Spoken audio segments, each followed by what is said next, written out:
Mic test. Can I be heard? Hello, hello? Hello, hello?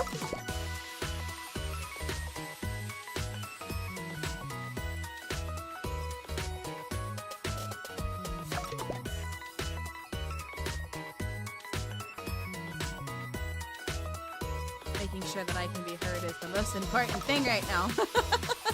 Excuse me. I might be clearing my throat out a lot because I just ate lunch, so. Ain't autocorrect the worst?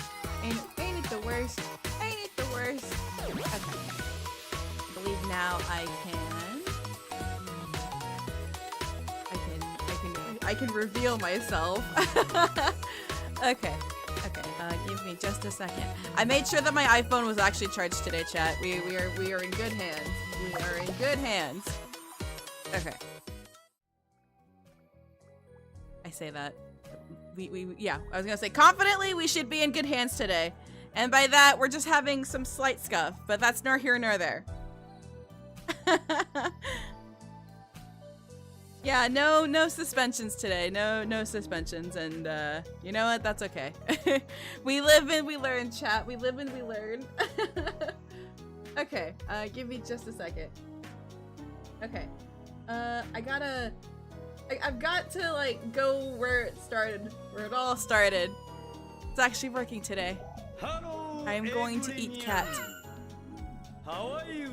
Fine, thank you. Oh my god! I wish I were a bird. Okay. Let's see here. So I'm gonna give it to both Kami and Valalos today because they claimed first. Yeah, so sorry about that. My OBS was acting up like crazy, so I wasn't able to like do anything just yet. I was like, I gotta restart my computer and do all this bullshit. It's really weird. Okay. Let's see here. Kami, thank you so much for checking in. Hello, hello. Grogan, thank you so much for checking in. Hello, hello. Valis, thank you so much for checking in. Hello, hello. Coda, thank you so much for checking in. Hello, hello. I will get that in just a second. I am so sorry.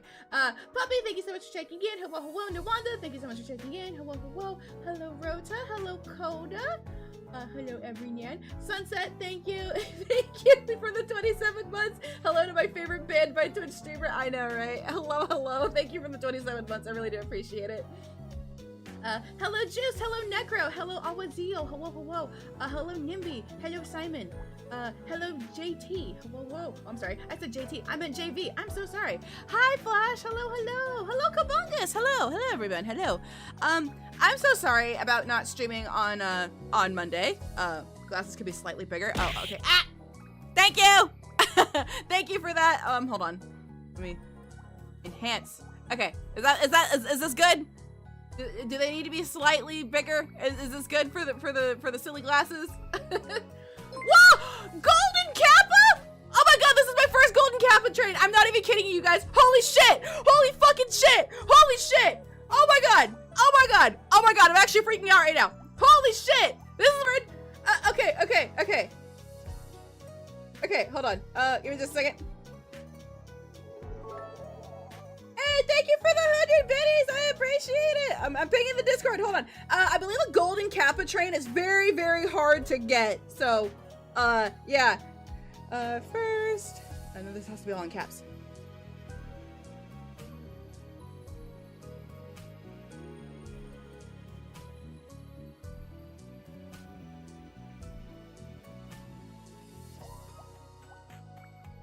Okay, I pinged it in the announcements. Thank you for the headband. I appreciate it. I have pinged the Discord. I have successfully pinged the Discord.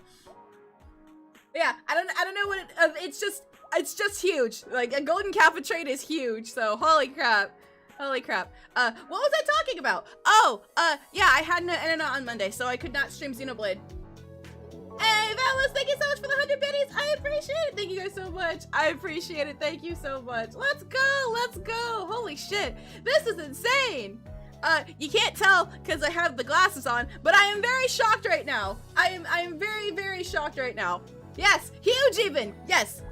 Mac, thank you so much for the 28 biddies. I appreciate it. Let's go. Hell yeah. This is awesome. This is incredible even. Oh my god. I'm sorry. No idea what the golden kappa is, but congrats. I believe it's more difficult to get. I'm working about high golden kappa. Hi, Jack! I hope work is going well. I hope work is going well. I appreciate you stopping by. I appreciate it. Hi, Lira. Remember to stay hydrated in this warm weather. Oh, yeah. I've got, like, a couple water bottles present with me, so hell yeah. Katie, thank you so much for the 5 biddies. Hi, Majid. Yes, I am back. I was supposed to be back Monday, but I had no internet. Hey, be going. Hang in there. You've got this. You've got this. I didn't know you needed glasses. IRL, I need glasses, like, really badly. But these are just for the Fuko aesthetic. This is for the Fuko aesthetic. I thought it was just an RNG thing. I don't know. But thank you for the head pat. And hi, Dave. Thank you for checking in. How you doing? How are your games going? Let me see what are the properties of a golden kappa hype train. Hold on. Let's see here. Golden kappa train.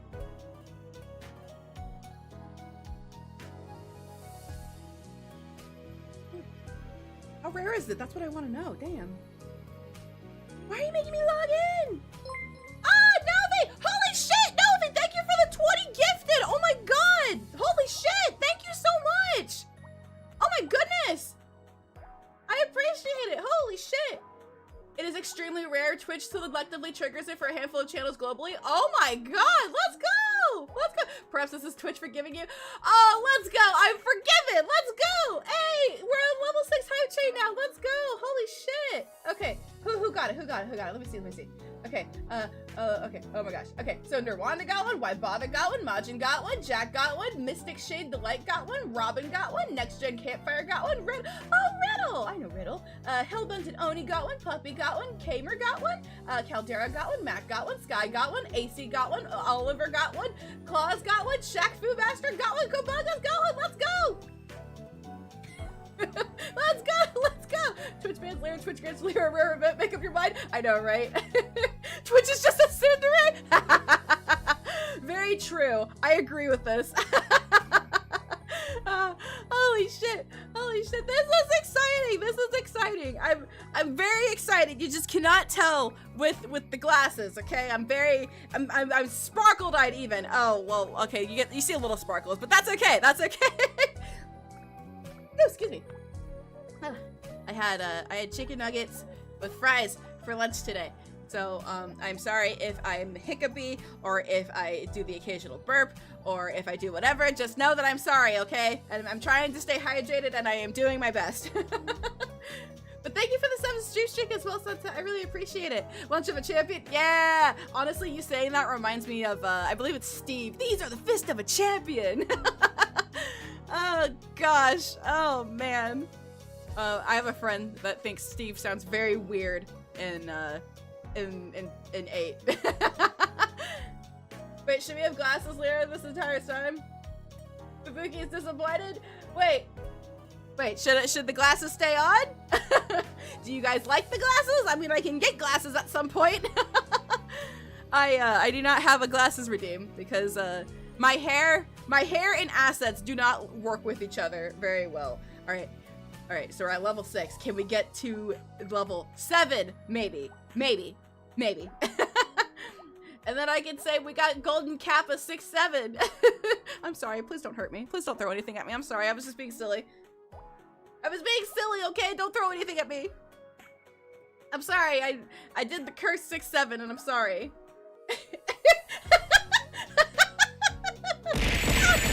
Ow! Okay, I deserve that. Ow! Okay, ow! Okay, I get it, I'm sorry! Chat hated that. Hey, Mac, thank you for the 10 stream streak. I appreciate it. You're gonna get bombarded 100%. Absolutely.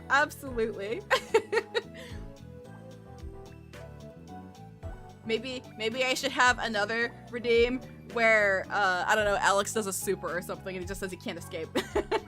Hi, Part, thank you for checking in. Speak the curse text and misery will follow. Yeah, you're right.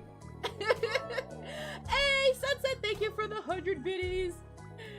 Seriously, it's good to have you back. Thank you, I appreciate it. I'm really happy to be here. Hi, Kruka, hi, Sachika, how you guys doing? Sorry, we're having I'm having a tender moment here. But yeah, I was supposed to be back Monday, and then internet was like, no. And it's crazy because I think my internet went out like an hour before I was supposed to start streaming. So imagine if I started streaming at noon, like 12:30, like I normally do, and it was just gone. I would have been so mad. Like, just imagine doing an hour of Xenoblade and then just having to stop against my will. Oh, I would have been so pissed. Oh, I would have been so mad. Still like the idea that an alternate universe Alex is the streamer and Lyra's the throne will redeem? Oh my god. Oh gosh. I feel like Alex wouldn't even know what to do. Man can barely handle a cell phone. He's like, what do I do? Hi Liz, welcome in. How you doing? How you doing? All right, chat. We got 30 seconds left for this magical golden Kappa train. But thank you guys. I appreciate it. I appreciate the support. You guys are awesome. I feel so loved. There we go. He just live vlogs. True. He just has one of those, like, he's an IRL streamer and he's just got like one of those cameras. Mac, thank you so much for the 30 bits. I appreciate it. Hi, Alwaysio. Hello. He just starts beating people up. Holy shit, that is incredible. I have never gotten a golden Kappa train before. That is incredible. Thank you guys so much. Hey, I got the golden Kappa. Let's go. Hey, look, chat, I got it. It's right there. Holy shit. Oh, well, it's golden on my end. It didn't show up on the Mix It Up side. Guys, for 5 gift subs, I will backdrop this random man. Oh, that's fucking funny. Oh, hell yeah. That's awesome, though. That's awesome. Yeah, thank you guys so much. All right. All right, now that I have been sitting here for just a little bit, and it's time to continue what was interrupted last week, last Thursday. I believe we were in the middle of spending time with Fuko. That's a bummer I didn't get it. Oh no! Oh no! Oh, I'm sorry to hear that. Oh gosh. Like, someone gives Alex like $200. Go up to Hugo and beat him up. It's Fuko time. We were spending time with Fuko, and then Twitch said, fuck you. True. Very, very true. Very true. And thank you for the 7 stream streak, Arizil. I appreciate it. I appreciate it. Okay. Let us begin. I was not expecting that. Holy shit. Thank you guys so much. I really do appreciate it. Okay. All right. I think this is a good spot. I'm trying to remember the context of what happened last week, because I remember we were spending time with Fuko, and then I just saw something red in the corner of my eye. So here's a plane ticket to Germany. Go to Munich and talk shit about a dude's mom. Fuck you and have fun, Gil. Probably. It says fuck you and have fun, and then it says P.S. extra fuck you. Okay. What were we talking about? Okay, so we were trying to figure out what we want to know about Fuko, and we're talking about her favorite food. Okay. How is the volume to my voice ratio, chat? I just want to make sure. P.S. I forgot. Fuck you. Gillis is competitor streamer. Everyone's a streamer in the alternate universe. Rashid, a streamer? Nah, Rashid's just he works at a where would he work at? No, he works at an electricity company because he messes with wind. There we go. I was like, where would he work? Rashid works at Starbucks. he's a fucking Starbucks employee. Oh no. Oh, that's funny. I did not mean to hit my microphone. I am so sorry. Are you guys okay? Are you guys okay? Hopefully you guys are okay. Sounds good? Okay, bet. Okay, favorite food. Do I need to pick just one? Yes. Aww. Fuko rests her elbows on the desk and runs her fingers through her hair. Don't make me choose between my children. Don't call your food children. That's weird. You can do it. You're a big girl. Yeah. Fuko pouts, but eventually bumps her fist against her palm. I got it. Ramen. Oldie but a goodie. But what kind? Instant convenience store ramen. Oh, Fuko, you need to eat something better than that. Fuko begins to drool a little. Really? Not homemade ramen? Not gourmet ramen? Fuko waggles her finger. Sure, fresh ingredients are nice and gourmet has a time and place, but the finest and freshest ingredients in the world are no match for chemical additives. Oh no, Fuko! She's just like me for real, I've never had ramen. Oh, Dave. Oh, Dave. You need to get like a box that just has a bunch of food you've never tried. Chemical additives? Yes, indeed. They're the key ingredient to all modern cuisine. Sodium, amino acids, 16-syllable chemicals that hit the tongue just right, all combining together to make an incredible flavors that could never occur in nature. Oh my god. Everything Fuko just said made my mouth water. Blast. These chemicals have gotten to me too. Oh no! Which instant ramen is your favorite? Lunatic brand? Fuko licks her lips. Isn't that the one with a 300% daily recommended serving of sodium? Oh, girl. 327%. Oh no. That's gotta be really insulting for her sister who owns a ramen shop. True! Very, very true. Fuko's stomach growls loud enough to make me cover my ears. The noodles are so tender, the corn's so sweet, and that little seasoning packet they included in it back in high school, I snacked on just the seasoning packets. Okay, in Fuko's defense, when I was in high school, no, I think I was either in middle school, but, oh, excuse me, I'm so sorry. When I was in middle school, whenever I wanted something to snack on, I would just take a raw ramen package, and I would just put the seasonings in the bag, shake it up, and that would be my snack for the afternoon. Was it healthy? Hell no. Was it really bad for me? Probably. So did you want the trash? True! True! Hi, Raccoon Soft. How are you doing? Welcome in, welcome in. You just missed the, I got a golden Kappa train. Classic. I know, right? Do kidney stones run in your family? Was it yummy though? Yeah, I'd say so. It was pretty salty, but pretty yummy, I would say. I wouldn't do it again as an adult. I would not. That's, no way. Nope, why ask? Fuko tilts her head. Oh, just curious. Hi, what's your favorite food? Oh, shit. 300%. Is it ramen by Campbell's? Does Campbell's make ramen?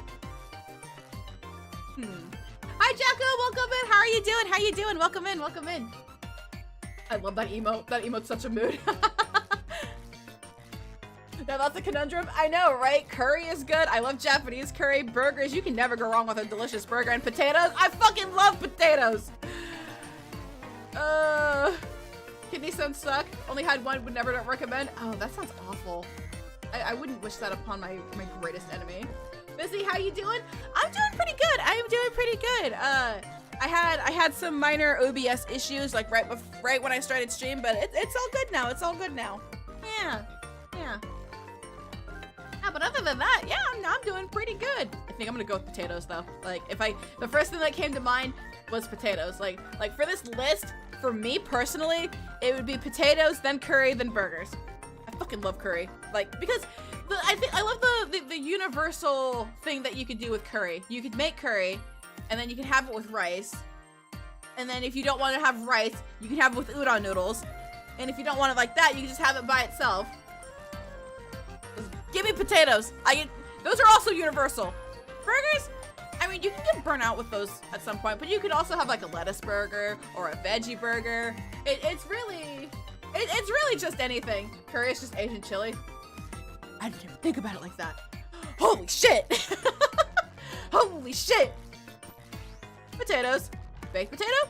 No, just potatoes. Fries, baked tater tots, wedges, raw. They're always delicious. Agreed, they're objectively the best vegetable. True!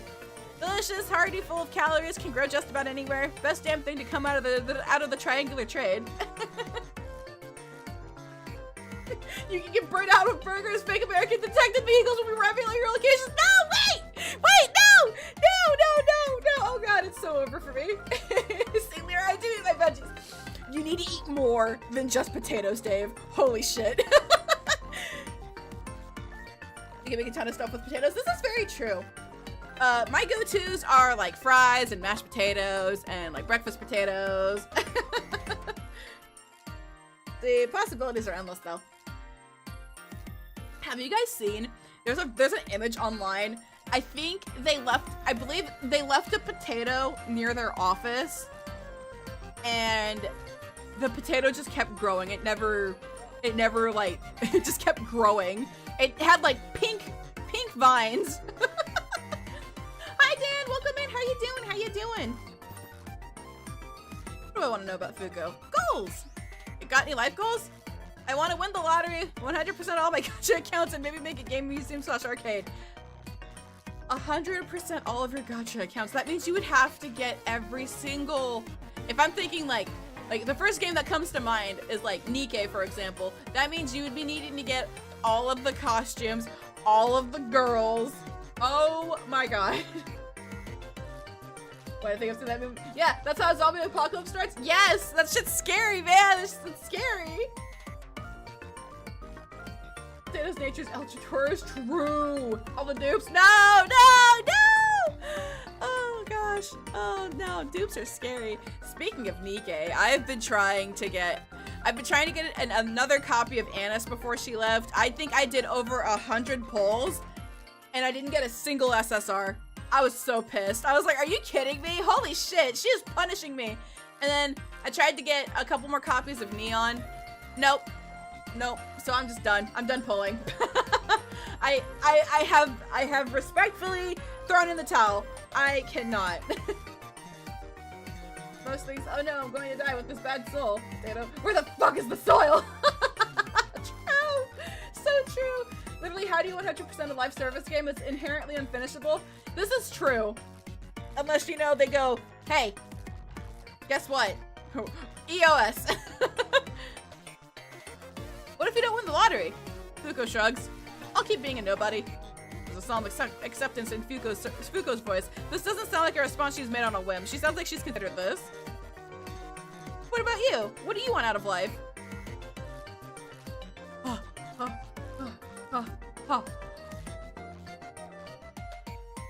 feel like if you're rich, you can get whatever you want, but there's always like, not consequences, but like you can get overwhelmed. People say money makes you happy, but I don't know. You know what? I want money. I need to get rich. Filthy rich. I want condos in Manhattan, trips to Puerto Rico, and strawberry champagne on ice and every night. Strawberry champagne. I don't know, man. Money buys me pizza after all. This is true. Pizza's delicious. Be strong, Valdos. Be strong. Oh gosh, I know how that feels though. I know how that feels. I'm sitting there with Honkai Star with all these characters that are coming out. I'm like, oh my god, what the fuck do I do? I'm free to play. It's so over. Oh, I like the ambition. But how do you plan to accomplish that? I'm not sure yet. That's why I came to Jotun-shi. Giants are the next big thing. There gotta be some riches to be made here. I get the smile out of Fuko. Well, if I... Whew! Oh my god. Holy shit! Hopefully that doesn't knock my internet out! Please stay away from my internet box! Thank you! Did you guys hear that? Holy shit! Convinced to play NEET by my Discord friends, but the constant seasonal events made it hard to actually play the game, and I was constantly feeling overwhelmed like I had to keep up with everything. Take your time. If you heard nothing? You guys didn't hear that lightning bolt that just struck my house? It didn't struck my house, but you know. Yeah, always take your time. Take your time with NEET especially, because that shit can get really overwhelming. Robin Williams will tell you very different. Yeah, rest in peace. Yeah, oh my goodness. Hi Zach, welcome in. How you doing? That thunderstorm? I didn't even think it wasn't even thundering earlier. It sounds like a trillion exploded. Orochi Sherby just did that super that kills her half the time. Oh no! Sound like boxes falling over? Yeah, the lightning bolt sound like a giant is walking by? Damn. Is Hifumi, has Hifumi found my location? Oh shit. Damn. Well, if I think of a get-rich-quick scheme, I'll be sure to get you in on it. Thanks, amigo. Thinking about my filthy rich makes me feel more charismatic. Ooh, greatest fear. Gotta be Hifumi. I can only hope so. What's your greatest fear? It's like a 20-80 chance. A solar flare wiping out communication technology and my hard drives. Oh no! Really? Not sharks or loneliness? The internet is an archive of all human thought, art, and achievement. The internet archives going down would be like what armchair historians think the burning of the Library of Alexandria was. Fair point. The internet is basically this generation's electricity, a luxury that is now a necessity. Yes, indeed. And your hard drives? It's also a museum, but not for the faint of heart. Want to see? I'm good. Thanks, though. Aside from my hard drives, what else do you fear? I'm afraid of being alone. The end of Fuko's lip recoils. I can't tell if it looks relieved or sad. Really? Why do you fear that? Hi, Sensei. Thank you. I appreciate it. I appreciate it. I had to get into the nerd aesthetic, the nerdy aesthetic. Eh? My body tenses up, not from fear, but confusion. Why would she ask that? Why would anybody ask that? Isn't that everybody afraid of being alone? That being said, I've never really thought of why I'm afraid of isolation. I was never taught to fear isolation. I just know I do. It's like instinct. It does things to you. Not the warmth of another. Not feeling the warmth of another. Having nobody to talk to, nobody to share your happiness or successes with, it just seems so cold. Doesn't seem that bad. Fuko leans back in her chair and looks up lazily at one of the many ceiling fans. How can you say that? Being alone's great. You're only responsible for yourself. That's quiet. Fuko's voice weakens. Plus, you can't bother anybody when you're alone. You really prefer being alone? It's just easier for me. I don't know why. Okay, bye then. I head for the ladder that's on her desk leg. Fuko puts her hand down and separates me from the table leg. Please don't go. Aha! I point up at Fuko. You aren't a cool, mysterious loner. I'm cool. Fuko sniffles before leaning down and resting her chin on the desk. And I'm always a loner. Even with me here. No, it's different with you, for some reason. What do you mean? Even before my growth spurt, I've always felt alone. It didn't matter if I was in a crowded room surrounded by friendly peers or sitting at my desk alone. Both feel the same to me. I feel my heart depressed. Fuko. Aww! I rest my palm on her cheek. Why do you feel that way? This is gonna sound really bitchy and I apologize in advance. Most people just bore me. They never talk about or want to do stuff I care about. All the people want to talk about is some normie meme of the week, some shitty pop album, or some political issue that I barely learned about last week. That's not incorrect, but have you ever tried talking to people about their hobbies? I have, but it's just so hard to talk in groups. I never know when to jump into the conversation or how to contribute. I feel that. I just never feel stimulated doing what most people consider fun. Like what? Fuko gulps and her eyes shift off towards the side. You remember how I had a boyfriend in high school? Oh god. Oh no. Yeah? Well, we had sex in the gym storage room. It wasn't just a cheap lay for him either. He was genuinely really into me, pun intended. Shut up. Treated me like a queen, made me come several times, took me out for dinner afterwards. That sounds pretty nice. I was bored the entire time. My entire body winces. A man was balls deep into me, spoiling me and professing his love, and all I could think about was how I wanted to be home playing Burning Sigil 7. Fuko's eyes start to water. How selfish is that? What the fuck is wrong with me? Why can't I just like what everyone else likes? Why can't my brain just be normal? My face winces hearing that last question. If your brain was normal, you wouldn't be into the retro game club. A wry smile stretches across Fuko's lips. It's totally possible he was just bad at sex. No, my body loved it. But do you love sex? Oh yeah, definitely. But I guess my dumbass just values games over other people. I'm so fucked up. That's not true. How do you know that? If it was true, you wouldn't have lent me any of your games. Fuko pauses before smiling and wiping her eyes. Fair point. If these feelings are bothering you, is there anything you can think of to do to remedy them? Nope. Fuko doesn't look upset or bitter in the slightest. It sounds like she's accepted this as the status quo a long time ago. They're not something to be remedied. Are you sure? Positive. Fuko takes a deep breath. Nobody can get along with everyone. Everybody is different. Some brains are designed to be social butterflies and have a bazillion friends. Fuko taps to the side of her noggin. And some aren't.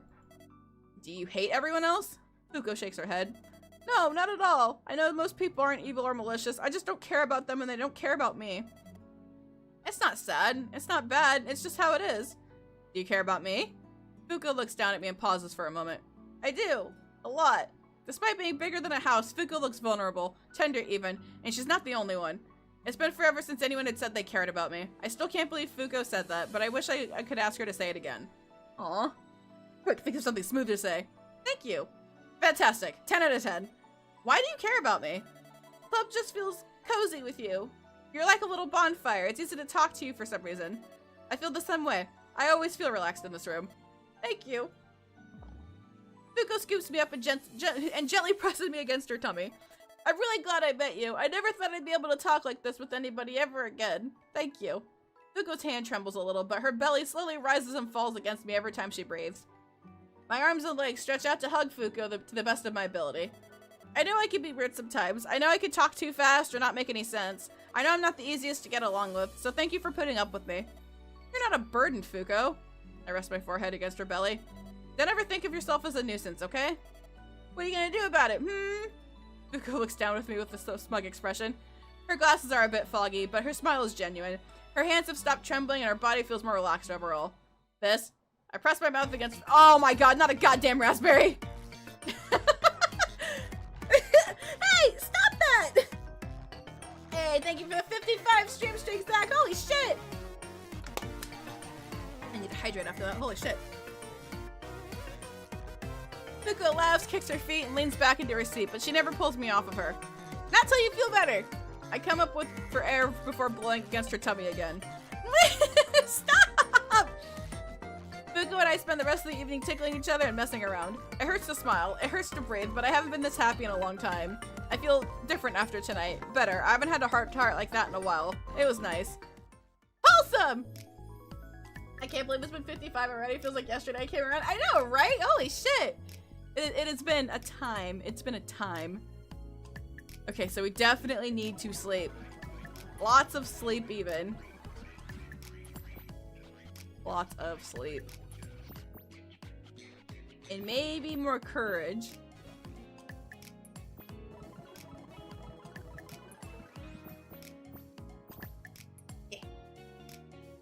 Yeah, it is like raining hella hard outside. Holy shit. Just don't strike my house, please. Thanks for everything, new friend. Oh no, thank you, thank you. Hell yeah, hell yeah.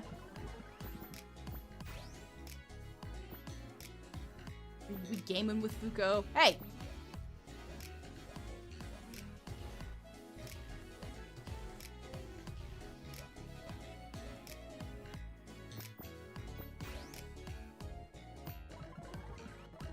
I gotta remember that I gotta spend time with Yu as well. Okay.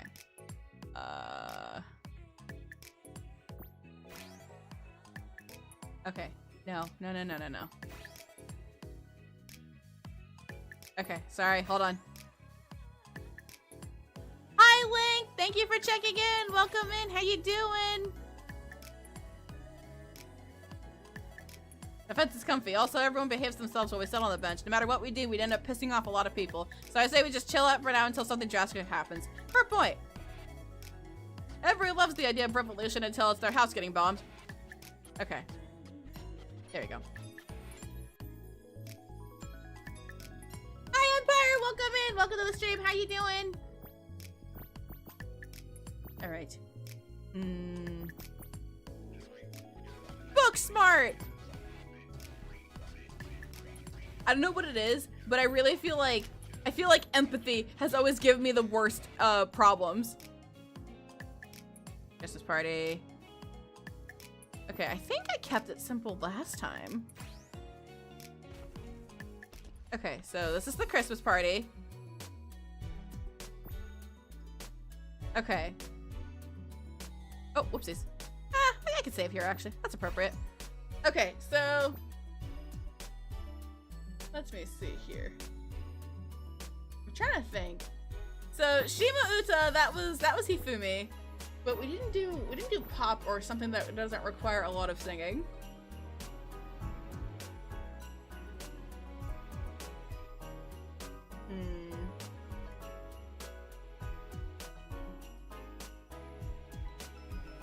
But how you doing though, Link? How you doing? Try pop? Okay. Will do. Give me just a second.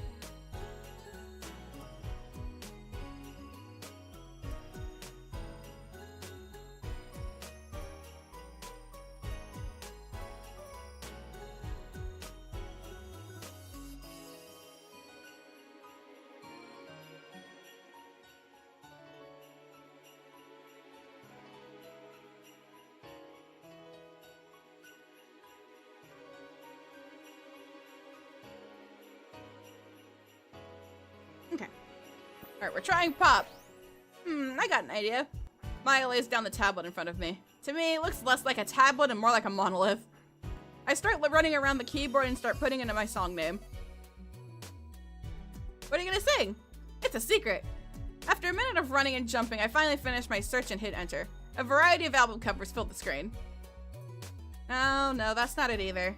I press my foot against the scroll bar and drag it down against the screen. Thank you for the stretch, Sensei! Oh, thank you, I appreciate it. Fuko's glasses shimmer when a particular cover comes up on screen. A petite blonde woman hugging a nuclear bomb. I hit the play button and the TV begins playing a music video.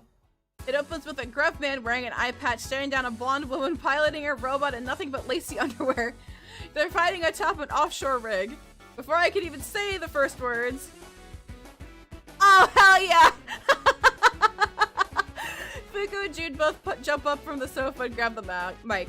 I love you! I hope my feelings will reach you! I know that this love will pay off, because these feelings are too painful for me! The battlefield in the music video erupts into a flurry of rose petals and missiles. Fuko and June start jamming out like a couple of kids watching the opening of a tokusatsu show.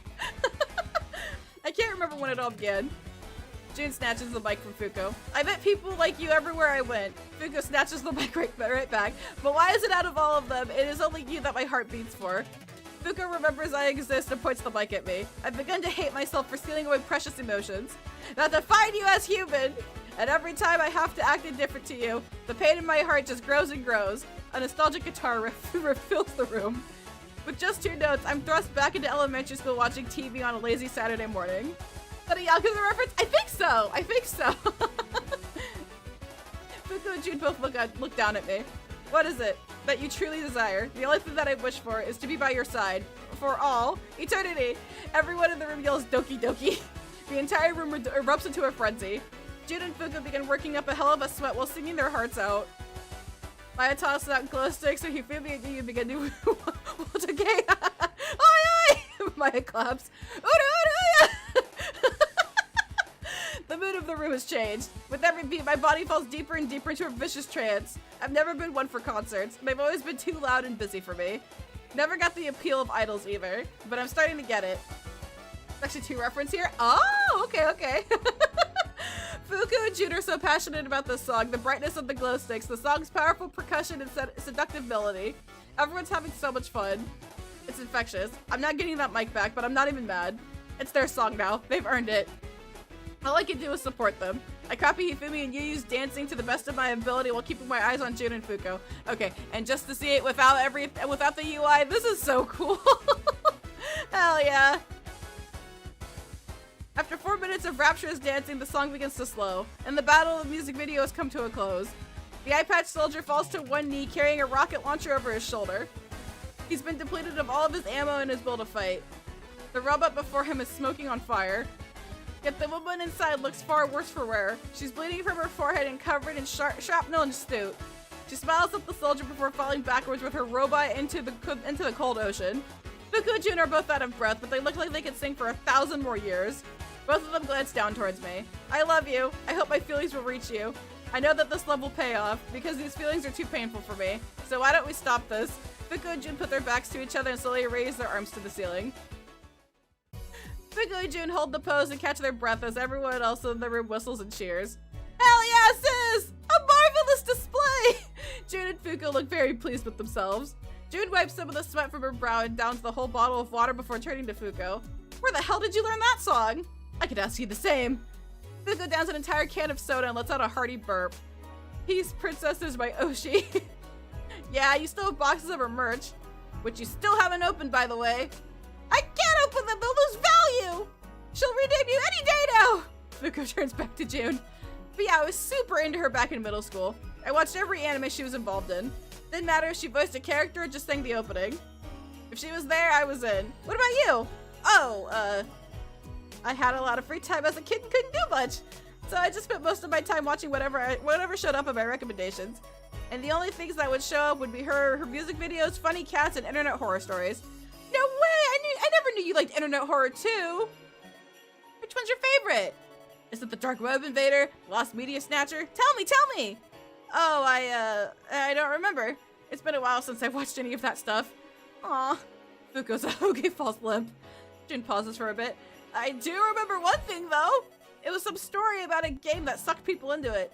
And all the NPCs in the game were its former victims, either warning the current player to stop playing or free them. No way! The soul-sucking cartridge was my favorite! Fuko hugs Jun's leg. Did you know that eventually became a whole trilogy? No way! I had no idea. Jun's cheeks flush pink, but she doesn't resist Fuko's advances. Yeah, there's even supposed to be a sequel coming out soon. Want to play it together sometime? Wouldn't I need to play the other ones first? Nah, you don't need to. It's a C-boot. A C-boot? Half sequel, half reboot. It's like Last Legend 7 remake reunion. But that's more of a CC boot. No, but don't worry. Is that a Final Fantasy 7 reference? I swear to God.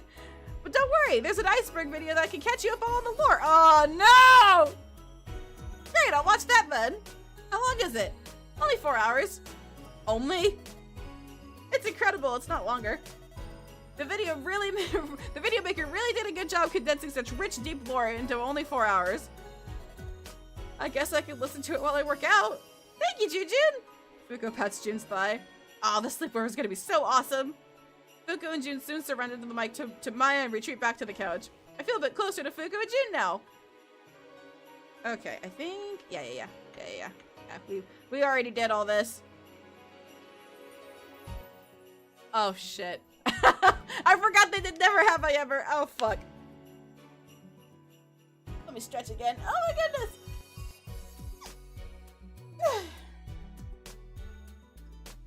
Oh, 1 second.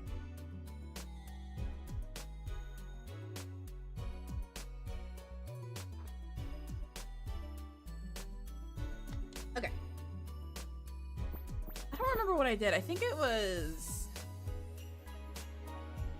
We're doing crime? Okay, we're doing crime. Committed a crime. Fuko, Yu, and Maya all down shots. Eh? Huh, I wasn't expecting that. What'd you guys do? Tax evasion? Same here. You burps. It's a victimless crime though, so it's fine. I turned to Fuko. What about you? Piracy, another victimless crime. Somebody's gotta preserve all those games. And if the IP owners won't do it, I will. Fuko turns towards Jun. I'm kinda surprised you haven't committed any crimes. The hell do you mean by that? I don't know, you just seem like you'd crush a building or two for funsies. I, may have demolished something before I came here, but it was by accident. You still gotta drink then. Jun rolls her eyes. Fine. Jun takes a shot. What about you, Blondie? You ever commit a crime? Nope. I buy all of my music, and my manager handles all of my taxes for me. Wow, you're a square. Who the heck pays for music? What about public indecency? Yu takes another swig of beer. Surely that skirt has gotten you in trouble with the law. Nope, I wear spats. Ever cheat on a test? Nope, didn't have to. Everyone stares at Hifumi, desperately trying to think of a crime. Well, dang, I'm starting to feel left out. I kind of want to commit a crime now. All right, Hifumi, you're up next. Okay, we did this. I gotta like, I'm tapping the control key. I just want to be careful. Guess I can hold it. Oh, King's Game. I forgot about this. Okay.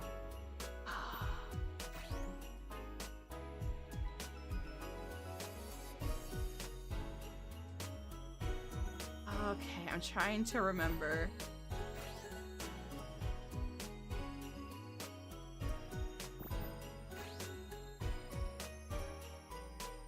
Okay, these are all different. I remember this. I remember this. This was... Okay, this was Yu. Okay.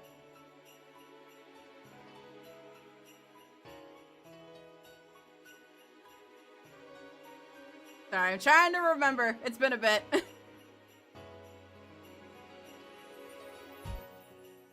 Uh-oh. I went too far! It's over. It'll be fine, right? Yeah, it should be fine. Maybe. Maybe not. Eh.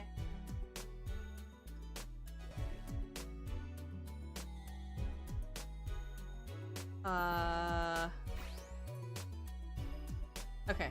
Okay, so I did.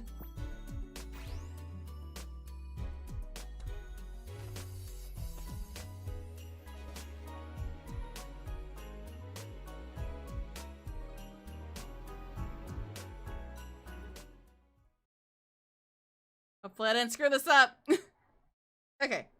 My eyes shoot wide open, but my body still feels like jelly. I look around and see everyone sleeping cozy in Maya's living room. Some on the floor, some on the sofas. Fuko's even curled up on the coffee table. I jump off of the sofa, land on Maya's tummy, roll off and continue my trek to the bathroom.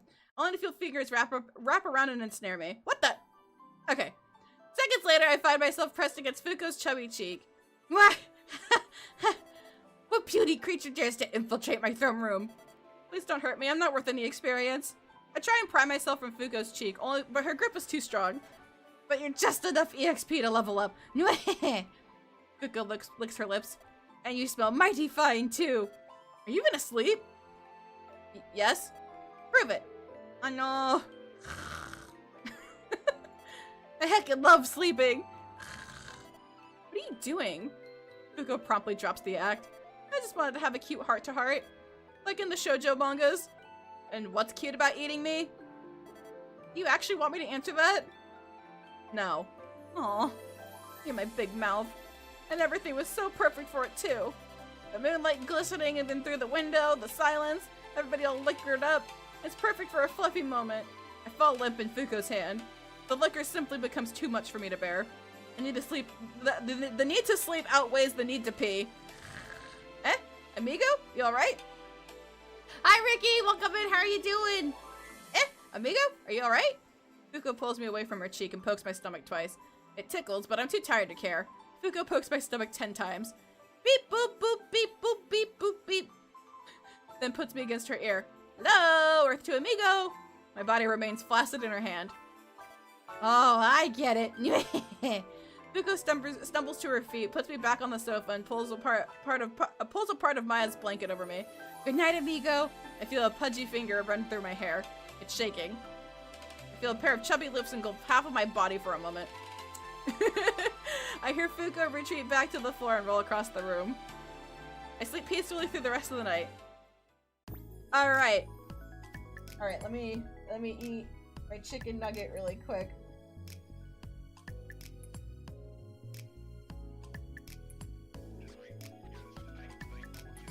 The funny thing, I was thinking about changing my hair to green just to see what would happen, but I ran out of time.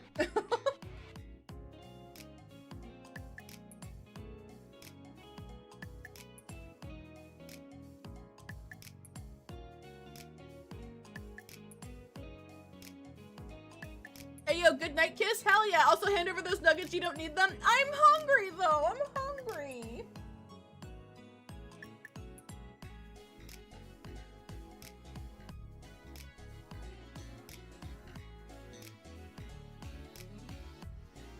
Okay. Alright, let's get... let me see. You haven't been going to any parties, have you? Mom skips the pleasantries and starts bombarding me with questions about my well-being. Yeah, I feel perfectly fine. Haven't been going to any parties either. Good. Have you been drinking at all?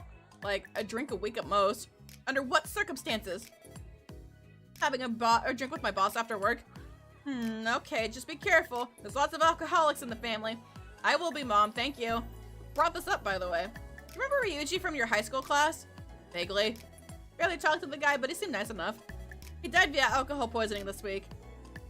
That kid seems super straight edge. He wouldn't even drink soda because it was too unhealthy. How? College hazing? He must have wanted to look cool or something. Just don't do that, okay? You're plenty cool already. Thank you. You too, Mom. I knew Mom cared about me a lot, but it's nice hearing it directly. I feel more empathetic now. Mom spends the rest of the call warning me about the dangers of alcohol consumption. Aw, Mom cares. Love your moms, chat. Fuck! Fuck! Stop!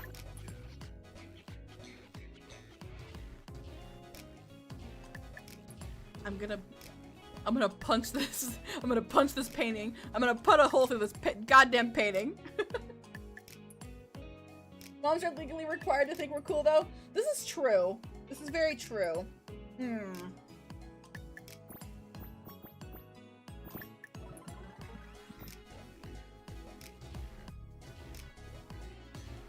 Getting real tired of your shit.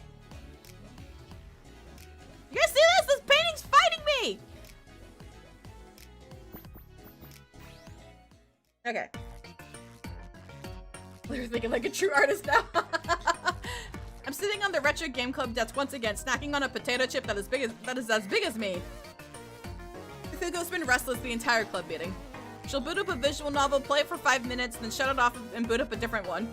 You guys, do you guys ever sit there and boot up a game and then you play it for like 10 minutes and then you're like, nope, I'm good. I'm gonna play something else. And then it's just a constant gamble because you don't know what to do. I've done that a few times.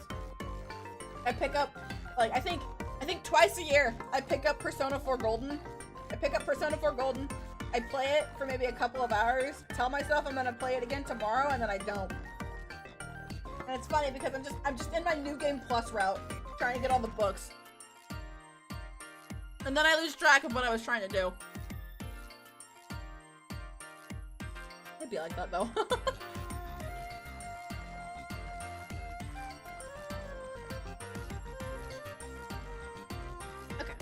She's done this 8 times so far. Wig! Fuko closes another game and starts scrolling through her digital library. She scrolls and scrolls for 2 minutes straight. Her eyes dart around her monitor looking for something, anything to entertain her. Wait! Fuko gets out of her seat and starts sifting through her bookshelf. CDs, cartridges, floppy disk, laser disc, cassette tapes. I don't even know they used to store games on cassette tapes. Wig! Fuko soon gives up and plops onto the clubroom sofa. Ba-boom! With enough force to rattle the whole room and almost shake me off the desk. You okay there, Fuko? I'm bored. Fuko looks up wistfully at her collection. All these games, all these beautiful works of art, and I'm bored by them too. Fuko sighs. Wanna go outside? We can go see a movie. Movies suck now. They're all sequels or derivative adaptations. Alright, wanna head up that club across campus? I can't go to clubs. The hoes scare me. Alright, let me know if you come up with any better ideas. I'll just be sitting here eating my chips. You mean my chips? Oh, come on. All I need is half of a chip. You can spare that much. You're eating my only food. Fuko stretches her back, exposing her doughy belly. No, I'm gonna starve. You got enough reserve tanks to keep you fed through the winter. You'll be fine. Fuko gasps dramatically. Are you calling me fat? Affectionately. Fuko smiles and absentmindedly rubs her tummy. I swear it looks bigger every time I see it, though that could just be wishful thinking. It's club time, so we definitely should do something club-related. Realization splashes across Fuko's face as she glances away from me. Oh god, what were you thinking of? Fuko taps her fingers together. You wanna make a visual novel? Hell yeah, SpongeBob reference! I thought you didn't want to. I changed my mind, alright? Then hell yeah, let's get some outlining done. Fuko stands up, raises her knees, and hovers towards me with shrouded in a menacing aura. The clubroom lights shut off the back, and the next thing I know, Fuko is back in her chair behind me, furiously clicking away at a text document. I've got 3 main ideas for a visual novel. One for one set in a sci-fi setting, one set in a fantasy setting, and one set in a contemporary setting. Which one would you like to hear about? Ooh, chat. What visual novel are we doing?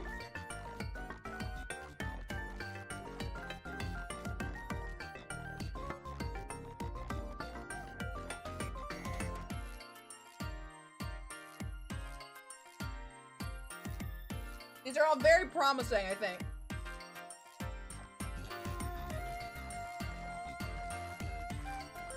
Quick, we can be meta and make a visual novel about Big Beautiful Woman. True! True!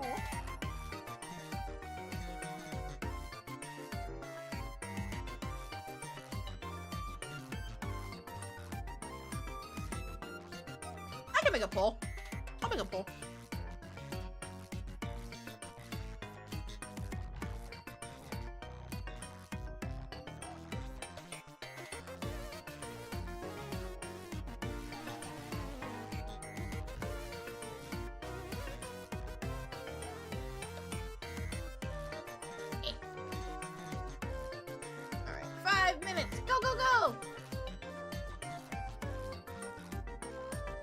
Oh, we have an ad break coming up too, so this will be perfect.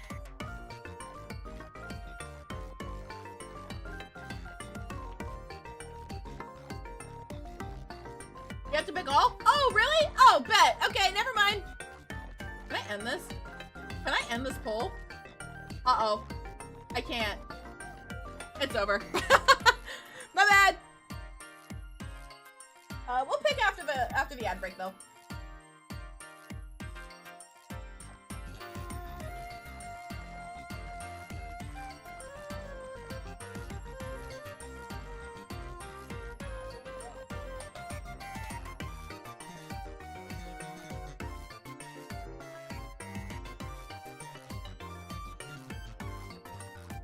let me see here.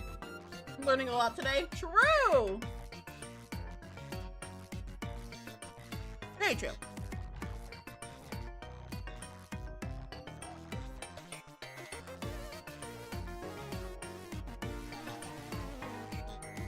Okay, so now that I have monetization on YouTube, I'm gonna try something. I'll try when the ad break is happening on Twitch. I'll try and do it on YouTube too.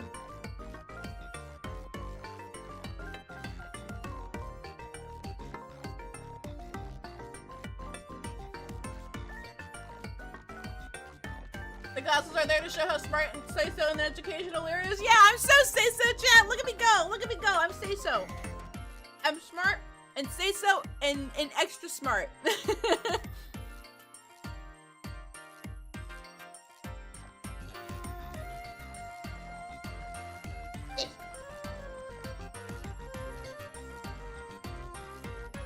Alright, that ad break should be happening any moment now.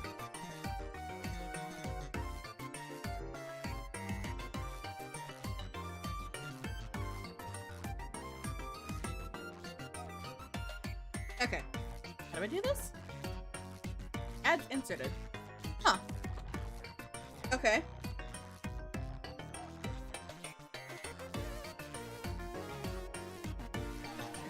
I don't know if that worked or not. I don't know if that worked or not, but okay, sure.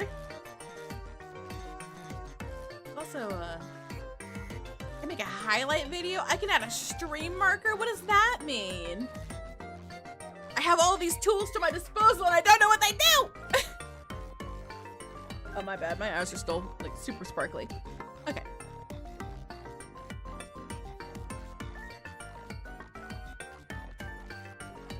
Okay.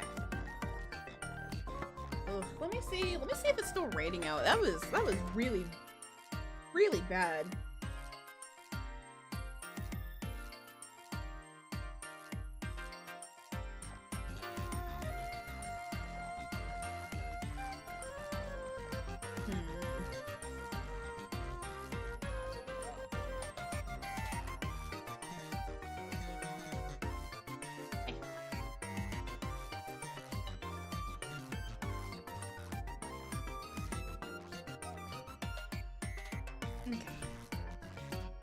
Alright, chat, it's time to stretch!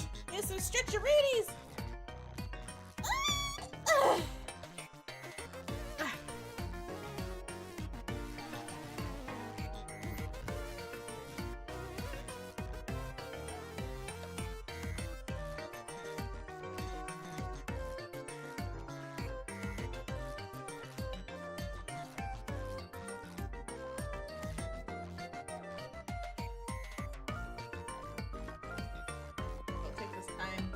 Another French fry.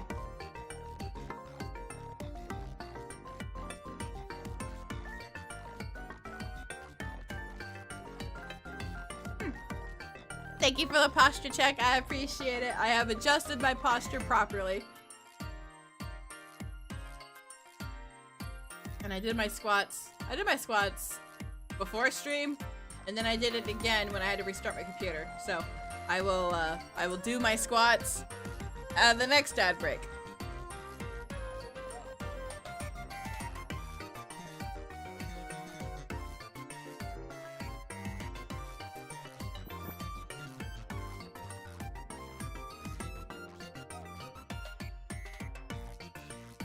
Okay.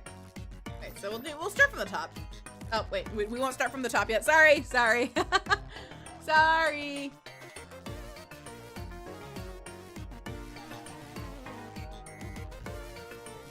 How many squats am I behind?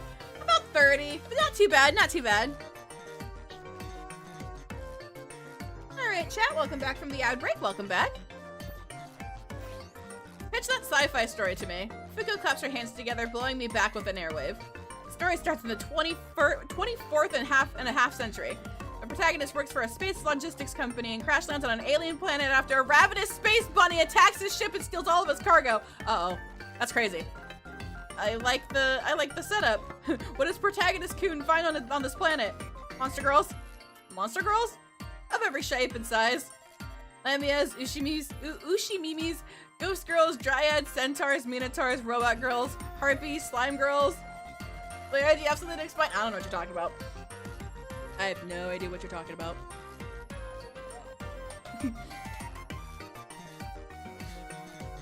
I have no idea what you're talking about. Sounds more like a fantasy story than a sci-fi story with all these creatures. Why are you making it all a sci-fi story? That's where you're wrong, kiddo. The beauty of sci-fi settings is that you can have any kind of setting you want. Need a medieval setting? Just hop on a ship and go there. Need an apocalyptic setting but still want that setting to continue afterwards? Just go on a different planet. Possibilities are endless. Good point, good point. How would all these space monster girls be on the same planet though? Simple, there's a big colonization rush from various different factions on a bunch of newly discovered planets. Protagonist Kun just happens to be caught in the middle of all the chaos. Oh, interesting. So you're not just picking a girl, you're picking a faction. Exactly. I do like my factions in video games. I like this idea. What are the tags going to be in this game? Monster girls, lactations, sharp teeth, and lots of breeding. Why breeding? Fuko rests her hand on her belly. You'd be surprised how many girls want to be bred.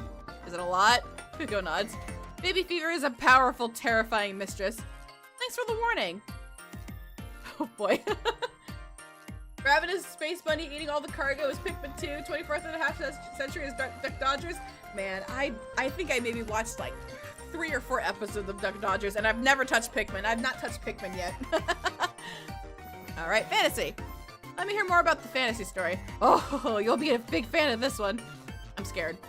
The story is set in the classical era, so I think 500 BC to 200 AD, but with magic. Pikmin stream when? I'm thinking I would like to try Pikmin. It depends because I'm still playing Pokemon and I don't know how Near Replicant will run on my computer. So if Near Replicant doesn't work, I guess I can try another new Nintendo title. I really want to play Pokemon Coliseum. That's what I really want to do, but I don't want to be playing 2 Pokemon games at the same time in 1 week. So we'll see. We shall see. We shall see. I always wanted Pikmin though growing up. I told my mom, Mama Bun and Papa Bun. I said, I want a Nintendo GameCube and I want Pikmin. I want Smash Brothers, I want Mario Kart, and I want Pikmin. Never got Pikmin. So mad. Pikmin 4 is a good starter entry, not gonna lie, very much the easiest, but it's also the longest. Oh. Very weird. Yeah, I know. Yes, I know. But welcome in, how you doing? The predominant empire of the known world is collapsing and being swarmed by marauding barbarians. The protagonist is a high mage and close confidant of the emperor. All 4 Pikmin games are on Switch? Interesting. Good to know. Good to know. Trying to preserve as much of the Imperial Library as he can before the barbarians burn all the tomes. Just before he can finish barricading the library, the door gets kicked down by a tall, beefy, crimson-haired barbarian lady. With big milkers? With the biggest milkers, but those aren't key to the story. This game's more focused on action, world building, and femdom. It's like the Harley Quinn romance, except the boy gets swept away and manhandled.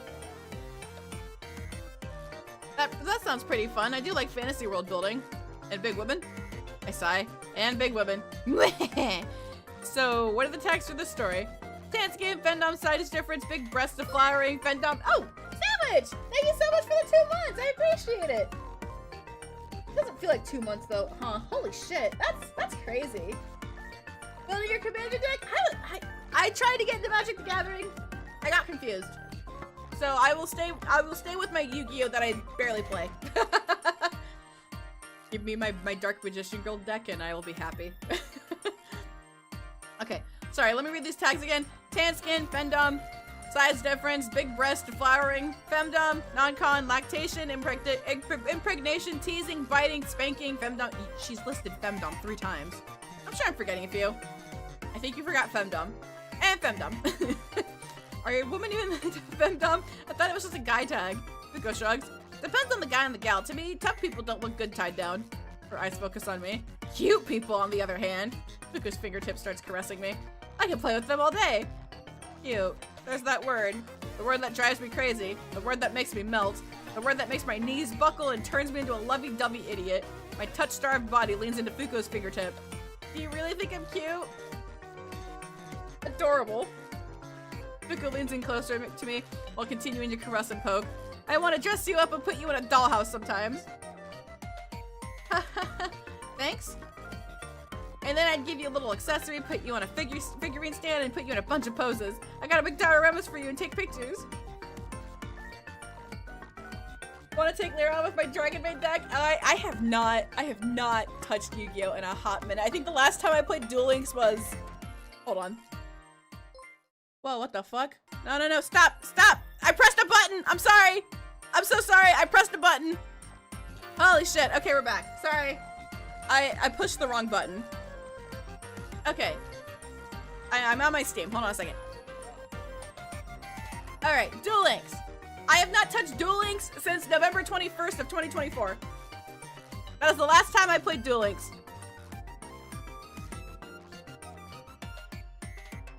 I heard a word I like, but feel like in this context, what, Yu-Gi-Oh? She's 2 tiny steps short from insane. Oh, absolutely. Pursuing Fuko was a mistake. She's a little unhinged, but that's okay. Yeah, I have not touched Duel Links in a hot minute. I've debated on trying out a Master Duel, but I don't know. I've always wanted to like one of the streams that I've always wanted to do is I want to stream Yu-Gi-Oh, but I want to like have like my own custom duel disc. Imagine a Lira Seishi duel disc, chat. Oh, that'd be so cool. Wait, are the Magician Girls in Master Duel? Don't tell me that. Don't tell me that. I'm gonna go crazy. I'm gonna go bananas. They've been there? Fuck! Oh, Lira, do you really need to play a card game right now?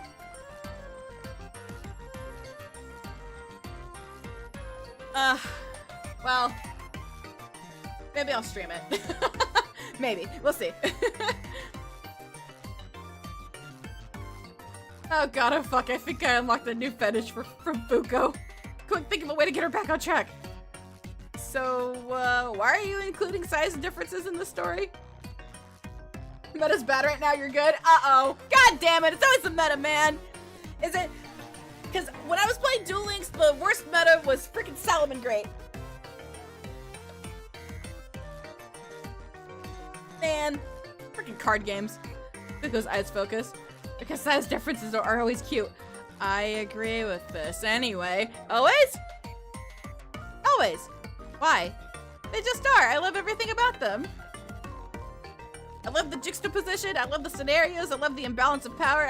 Plus, you can do a lot of kiki things with people, with kiki things with really big or really small characters. The meta is fun if you like summoning on the other person's turn and looking at their... What? What? That sounds terrible! I'd be pissed! Do you know how upsetting it was? When I was in ranked on Duel Links, and if it's not my turn, it's over. If I don't start first, it's over. It's genuinely over because their whole fucking field is full of shit. And ripping their extra deck and top card off the... What? That's not fun! Who thought this was fun? This doesn't sound fun at all! What the fuck? Anyway, I'm sorry. I'm in a sidetrack. Like what? Picking a tiny out from the palm of your hand, resting one on your shoulder, extending your hand out to them, but their hand can barely wrap around one of your fingers. It's also cute, but does sound pretty nice. But also, inter-sized teasing gets fun real fast. Fuko's scrupulous finger wanders towards me again and starts caressing me. A person pinning their lover under their hand. Stop! Fuko's hand pins me to the table. No matter how hard I struggle or push, it doesn't budge an inch. Lifting them up, Fuko's fingers wrap around me as she lifts me up high and proceeds to dangle me above the table. Her smile is cute and chubby as always, but her eyes look perverted. No, sinister. Whee! Fuko gently waggles me side to side by my collar. If she dropped me or if I slipped out of my shirt, I would surely die. But she knows that, right? She's taken proper precautions. There's no way Fuko would hurt me like that. June, maybe, but never Fuko. My body is demanding that I scream and run, but there's nowhere to go. So I just hang in Fuko's grasp, tense and motionless. Fuko giggles. Having fun at me, go? Half of me wants to yell no, but the other half wants me to yell hell yes! It's not the worst. Why am I hard? Where did all this confidence from Fuko come from? Really now, maybe I need to lift you higher. Hi, Avian, welcome in, how you doing? Yu-Gi-Oh was great until they introduced pendulum summoning and cyberlink summoning. I don't get those. Been a bit for me too, actually. Fuko raises her arm higher and my shirt slides off of me and I start falling to my demise. Yeah, as I'm about to start yelling, I fall face first into something warm, soft, dark, and slightly sweaty. I can't see anything, but all my other senses are going nuts. I can hear a frantic heartbeat. I can smell sweat. Gamer girl sweat. It's mild but familiar, like that old sock you find at Euro. Oh god. The smell is as overwhelming as anything else right now, but pales in comparison to the softness. No matter where or how far I reach with my arms and legs, all I can feel is plumpness. I recognize this feeling, this warmth, this consistency, this texture. I'm lost in Fuko's cleavage, there's no doubt about it. I can't tell what's up and what's down. All I know is Fuko's breasts squeeze and shake me around with every little motion she does. I'm simply powerless before her. I'm starting to understand her taste a little more. Amigo! Fuko's chest starts wobbling violently. Oh my god, oh my god, oh my god, I'm so sorry! I swear to god, I didn't mean to drop you. Are you okay? Light pours in as Fuko removes her shirt and parts her cleavage. The light blinds me momentarily, but I'm eventually able to see Fuko just fine. Yeah, my hands latch onto her boobs. Never better, actually. Thank god. Fuko scoops me out of her cleavage and sets me down gently back onto the table. Upon landing on the table, my legs give out and I sit down and catch my breath. Looks like you're starting to understand the appeal of size differences. What gave you that idea? You're smiling ear to ear. I feel my face. Sure enough, I'm smiling. I was scared out of my mind, but I can't stop smiling. So it would seem. I massage my cheeks to try and get my face to relax and clear my throat. Oh, come on, stop playing it cool. If you weren't into giant ladies, you wouldn't have moved to Jotun-shi. I'm just here for the cheap rent and good food. Or cheap food, honest. Sure, whatever you say, size chaser. Change the topic. So, what made you realize you were into size stuff? Wow, you are not beating the size chaser allegations anytime soon. Shut up, brain! Fuko strikes her chin. Oh, that's a good question, actually. Fuko runs her fingers through her hair. What was my awakening? Fuko taps her foot a few times. Wait, I know, I actually had 2 different awakenings. Huh, thought I'd be more. The first one was when I saw a movie called Sensei, I Shrunk My Classmates. Ever hear of it? Can't say I have. It's a pretty simple but cute kids movie. The plot is a high school student's science project accidentally shrinks a bunch of his classmates, and he spends the rest of the movie trying to get them back to normal size while the shrunken classmates try and cope and manage with their new shrunken lives. Is it mostly slice of life? Yes, indeed. Is that a Honey, I Shrunk the Kids reference? Well, we gotta watch that. Heck yeah. Was there a certain scene that awakened you? The initial shrinking scenes. Just watching everything get bigger around the characters, seeing them react in despair to their helplessness. I remember watching that scene on repeat. I couldn't even explain why I liked that scene so much at the time. I just thought it was neat. But as I got older, gears started to turn in my head. Yeah, puberty has a tendency to make people horny. For my second awakening, you ever see that movie Daryl and the Dango Factory? Uh-oh. Uh-oh. Uh-oh. Fuko. Oh no, I think I know where this is going. Yeah, why? I feel a horrible pit in my stomach. Okay! Okay! I'm not the only one! Let's go! You remember that scene where Murasaki turns into a Dango girl? Uh-huh. Well, I just think that scene's really neat. I see. Getting back on topic. Don't just sandbag me like that! So why do you like stuff like that? I don't know. I just think big stuff getting bigger and small things getting smaller is super cute. So what would you do if I were to shrink? Fuko starts drooling. That'd be so cute. So cute. I need to change this topic before Fuko splooshes herself. Contemporary. Tell me about the contemporary story. I know you'll like this one. So picture this. It's the first day of high school for our protagonist. He goes to his childhood best friend's house so that they can walk to school together as they always have. But when his best friend opens the door, he learns that she has grown massive tits over the summer. Reminds me of Hifumi. How big are we talking? J-cups? O-cups? Fuko waggles her fingers at me. Au contraire, nay, those are far too small. Fuko makes a lewd circular motions around her chest. To start, each of her boobers will be twice the size of her head. To start? Indeed, see the heroine drank an experimental soda that caused her boobs to grow continuously. I feel my chest start to grow warm and my pants start to grow tight. I see. I assume that's the key plot point? It'll be a coming-of-the-age allegory with stark parallels to the growth spurt of the last decade. Fuko nods proudly. It's also a key gameplay mechanic. How did growing boobs tie into the gameplay? Fuko's smile only grows more perverse. Well, you see, how like giants have increased appetites, the heroine's appetites also increases. Fuko cups her chest. These girls don't feed themselves, you know, so the protagonist has to find a part-time job to keep her heroine happy and fed. Is there also a feeding minigame? Fuko's glasses grow with an uncanny glimmer. There is now! Fuko opens another text document and starts typing there too. But you gotta be careful. You gotta balance your studies, health, funds, and time with the heroine, otherwise you get a bad end. Oh, time and resource management. I like it. Of course, it's necessary to create tension and get the player more involved. I can't stand it when visual novels have barely any player interaction. So what would you be primarily feeding this heroine? Soda, chips, and donuts? Why ask? I scan the room and see a pink donut box tucked away in the corner of the room, a half-empty bottle of soda that's 6 times as tall as me on the desk, and a bag of chips right next to me. No reason, just curious. I lie.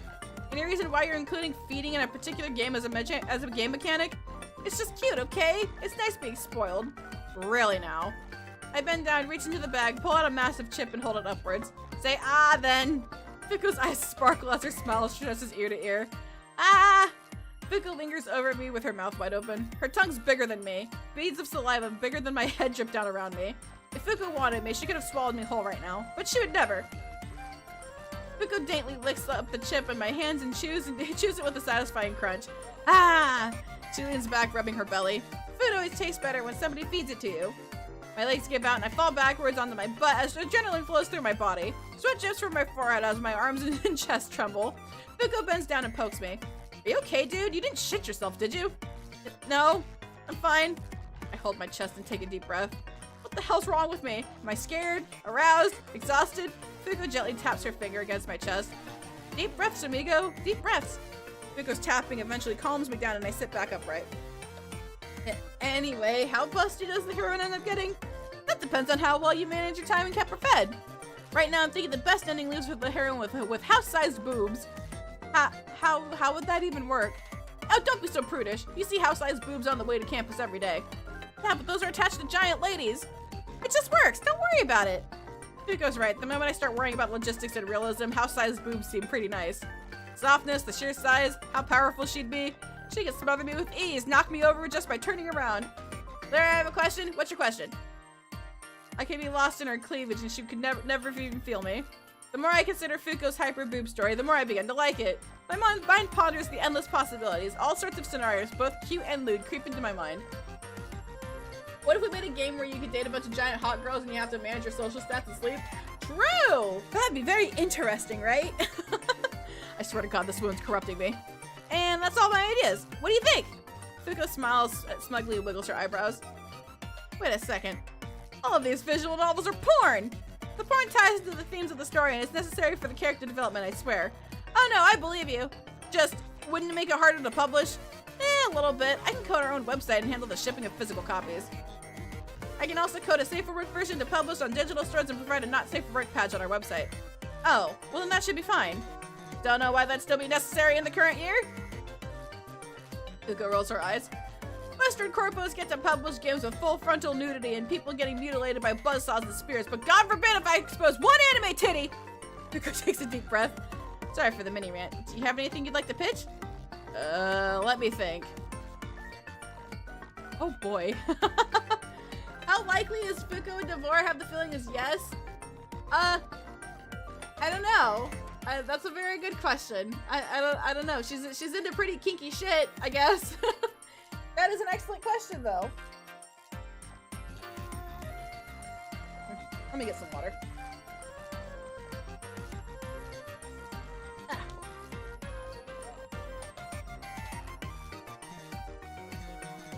She's into literally everything else. This is true. This is very true. Yeah, the possibilities are, in fact, and indeed endless, so. Well, it's not the first time she makes a joke about eating us. This is also very true. Okay. RPG. How about an RPG game? Oh, I like the ambition, but have you ever made a game before? Can't say I have. Neither have I, but I've read a lot of indie dev interviews. First time devs have a bad habit of getting too ambitious and pumping their game to so full of features that it never ends up coming out. The more I think about it, the more I realize just how difficult an RPG would be. I'd have to design dungeons, create and balance character classes and encounters, make up a bunch of sprite art from scratch, and make a big epic script. With only 2 people and basically no budget. Yeah, let's just stick with the visual novel for now. If the project goes well, we make some money, we can invest in some better equipment, an employee or 2, and make that next project bigger and better. Wise words, amigo. Now, Fuko stretches her arms and cracks her knuckles. Let's get cooking. Game dev seems hard, but I can do it. I feel more courageous thanks to Fuko. Fuko and I spend the rest of the night working on game design document. Character arcs, stat values, game length, UI design, and scenario ideas were all discussed at great length. And just one night, the document grew 20 pages long. I'm excited. I like outlining ideas with Fuko. I love talking with her. I just pray this isn't a honeymoon phase. I've had a bunch of friend projects like this in high school fizzle out after just a week or 2. I won't let it happen again. I can't. Fuko deserves better than that. I type away on my laptop for as long as I can until... Hi, Shuvi! Welcome in! How you doing?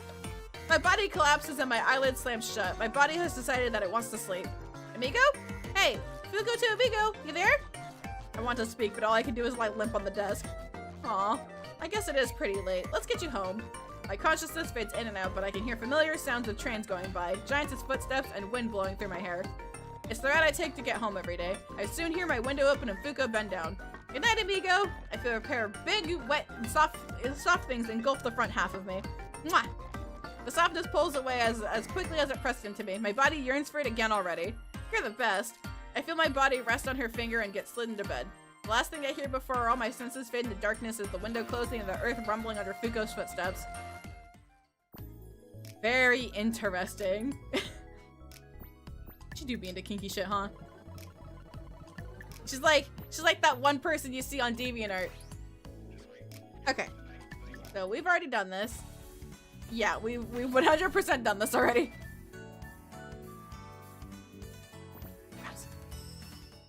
Okay.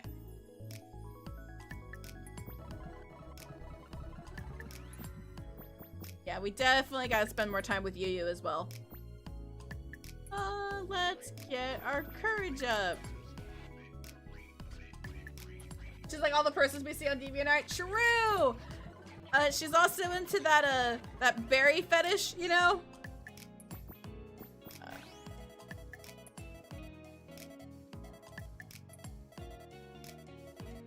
Trying to see.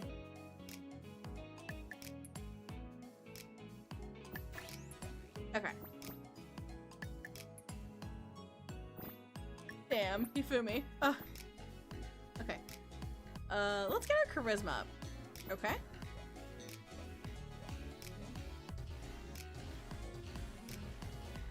You're kidding!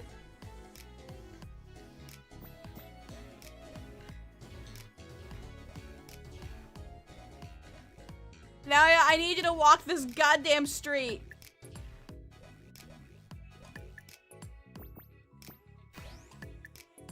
Okay.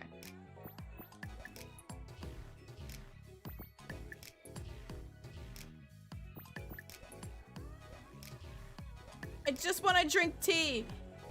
I just want to drink tea. Okay. We did this too.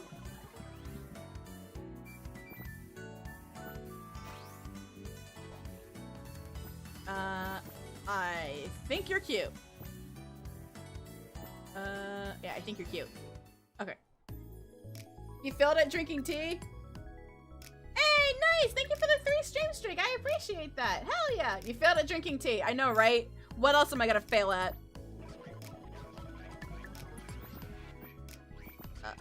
Okay. Smart. Alright, it's just painting a picture, Lira. It's just painting a picture.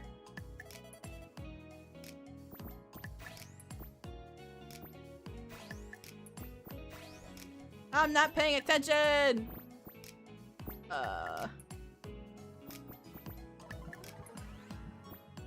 Probably alright. Yeah, you say that.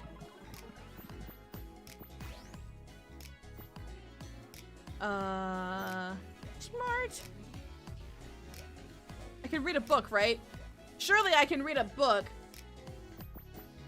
Okay, I can read a book.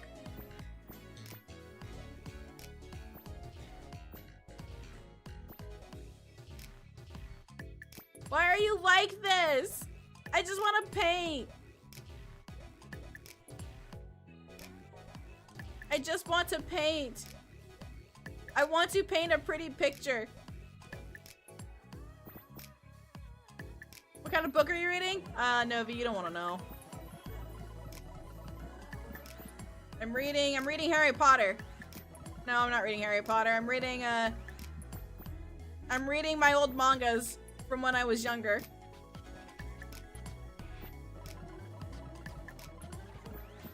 I'm most definitely not on fanfiction.net reading fanfictions. Or, this character plus the reader here. Anything like that. I would never do that.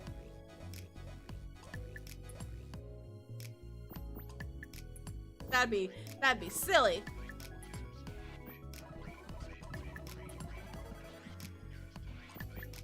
Okay. Those aren't books, that's smut. It's not smut. Nuh-uh.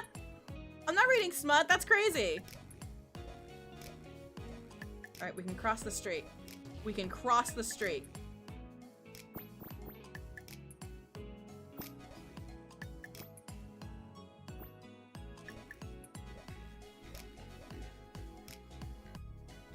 We're not on giantesses.net reading smut. True, this is very true. Why would we do that? Whoopsies.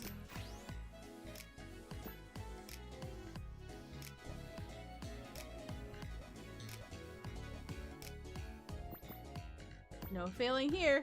There is a silly Bnnuy. I'm doing my best. I'm doing my best. Walking is hard. Nope.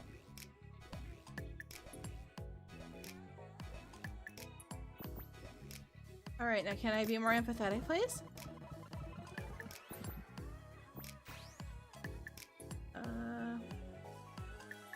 Walking is hard, doing things is hard. This is true. Mom sounds noticeably more downtrodden than usual. Doesn't look like she's despairing over anything, but she certainly sounds tired. Both physically and mentally. But what's wrong? Nothing in particular. Just visited Mom today. It just sucks watching her parents get older. A chill wraps around my heart. Yeah, sure does. Something happened? Nothing in particular. Mom's just slowing down. She's talking a little slower, reacting to stuff a little slower, but she can still hold a lucid conversation for the most part. Took her a while to remember my name too. Mom forces a chuckle, but it's weak. I can hear her choking back tears. But she gave me 2,000 yen to give to you. Oh, that's nice to her. Nice of her. Yeah, she never gave me money when I was in college. Call her sometime when you can. She'd really appreciate it. Will do. Did she say anything else? She really wants you to have a Shinto wedding. That's not really up to me, but if she's still alive by then, I'll see what I can do. I get a chuckle out of my mom. That's very sweet of you. Thank you. Mom continues going into detail of how her mom is doing. Hey, you can be doing your best and be silly. Nothing wrong with being silly. We appreciate our giant silly Bnnuy. Oh, you guys are sweet. Thank you. I really do appreciate that. I hope you guys like my glasses. She sounds fine for her age, but she won't be around for much longer. I need to do something while she's still alive. I don't want her to always see me as that crybaby kid. I need to accomplish something, anything before she passes. Thinking about my grandma has made me more empathetic. Okay, very good. Now we're gonna work on this painting. Painting. Okay, that's good.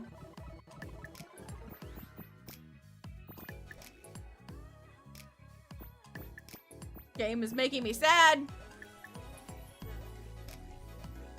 It is true though. Make sure you guys are always spending time with your loved ones, okay? Uh-oh.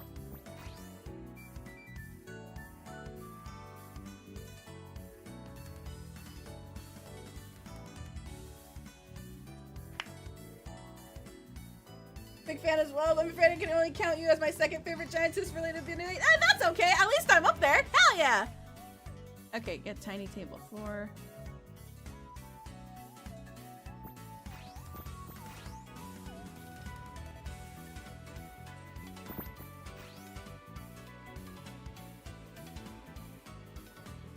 Veggie ramen, soft noodles, extra garlic.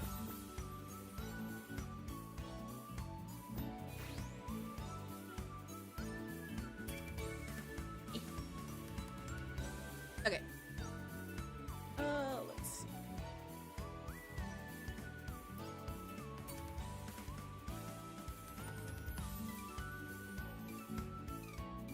Oh, wait, hold on, I fucked up.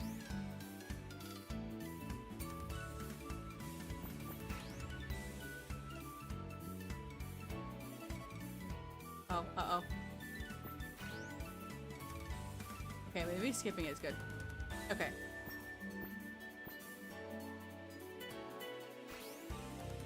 Yeah, it was veggie ramen.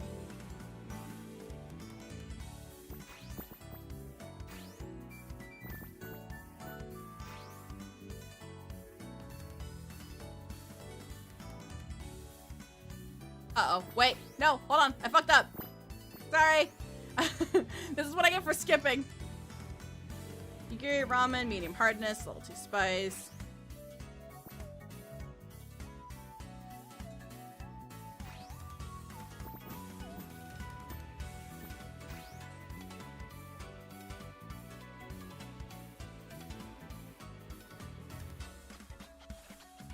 Let's see.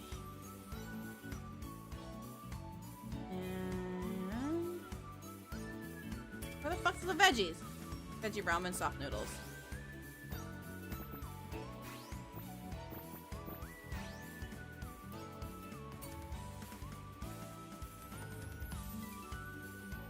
Jello.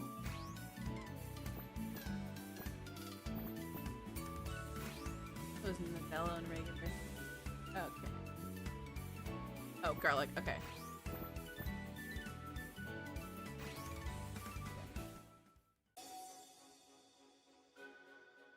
Okay. All right. Now then.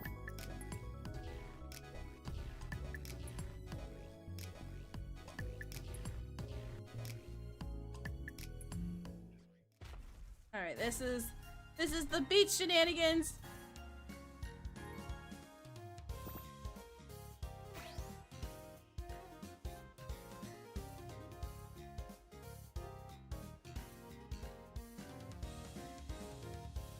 I think I did comedy. Let's do romance. The relationship is integral to the characters, and you can't have a good story without compelling characters. It also gives the audience a much-needed break between the action. But the action's the best part, June whines. I'm a family of introverts with various mental health issues. We spend time together as a matter of obligation, regular wellness checks, and to keep any of us from going contactless. That's honestly very fair. Yeah, make sure you guys are always checking in with your family and your friends, really, because you never know what's gonna happen. And I only say that because I know there was somebody's brother just passed away recently. So, yeah, just make sure you're keeping in contact with your guys' friends and family. Make sure you guys are telling each other that you guys love each other. Because you never know when today is their last day. Okay. I agree with Naya. You folds her arms and nods. The romantic scenes would definitely help make people care more about June and Naru's relationship. And help sell the movie to women. All women love good romance. Maya cups her cheeks and smiles as if she were looking at a small puppy. I feel- Oh, I see. Okay. Maybe I shouldn't have done that. Maybe I need to do what Fuko wants.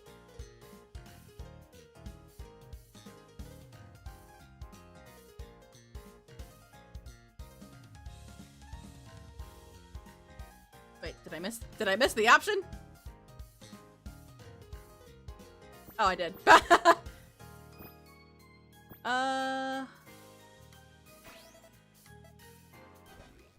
Oh, wait, no. Okay. Okay, good. Okay, just making sure. Sorry. Always tell your loved ones how powerful and capable they are. Do it enough and you can literally reprogram people's brains. It's kind of awesome and somewhat disconcerting. Yeah, it can be like that. But just remember, chat, you guys can do anything you guys set your mind to. Don't think you can't do nothing, because you guys can do whatever you want. Just within reason, please. Don't be weird.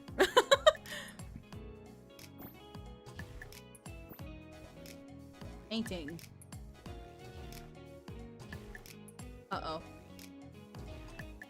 Uh-oh. Wait, hold on. I need to sleep.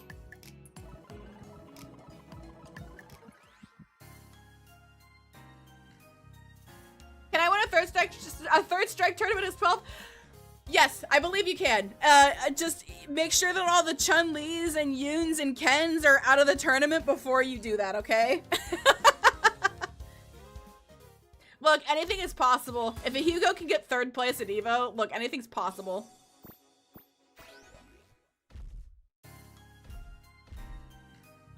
Gotcha. Break their hands. That also works.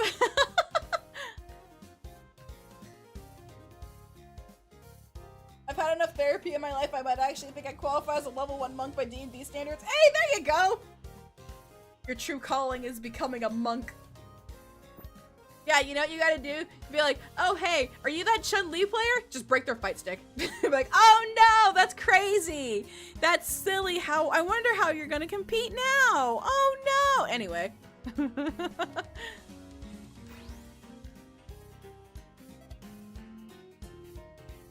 Yep. Here, June puts me on a chair and on the edge of the frame. No one will hurt you over there. She pats me on the head before returning to Hifumi. I feel closer to June now. The 2 giants start walking around each other. Okay. Oh wait, I think this is oh yeah, I think this is what she says, like, die 10,000 deaths. Yeah, okay. Oh, this is so funny. It still is.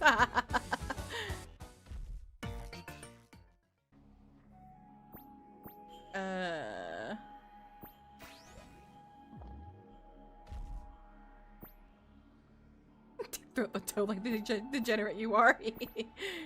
Okay. Sorry, I shake my head. I don't care how big or strong you are. I love May and only May. Naoki! I feel closer to June now. Ifumi bares her dagger-like teeth at me. You meanie! I've known you for so much longer! We grew up together and I was always there for you! And you just abandoned me for just some gym rat? I'll never forgive you, Naya! Oh. Ifumi lifts her foot over my head. Oh, jeez. Good lord!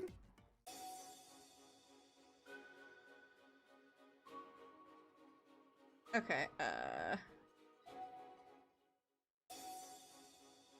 gonna say, couldn't help but notice, she didn't say Naoki. She's gonna kill me. Interesting. He was gonna kill me.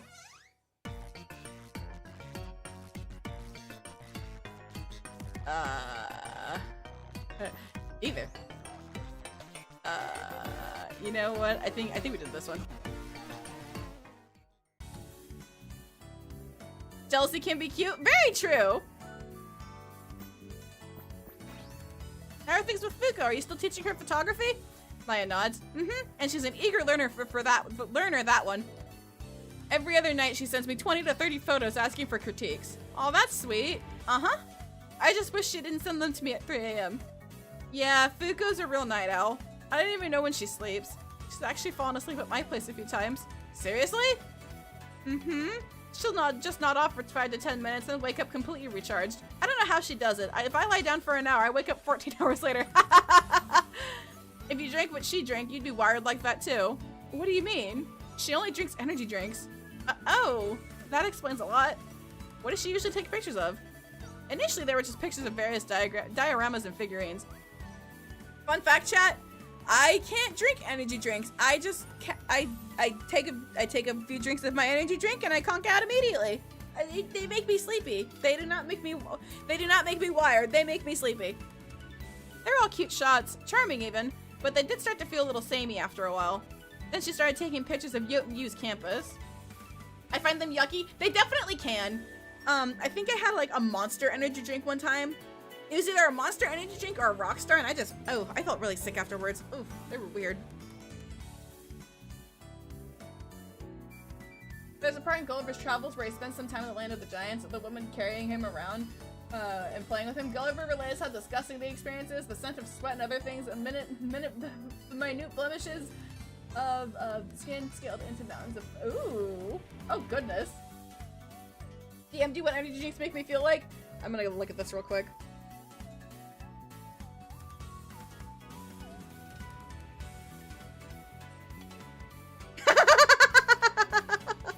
Oh, that's funny.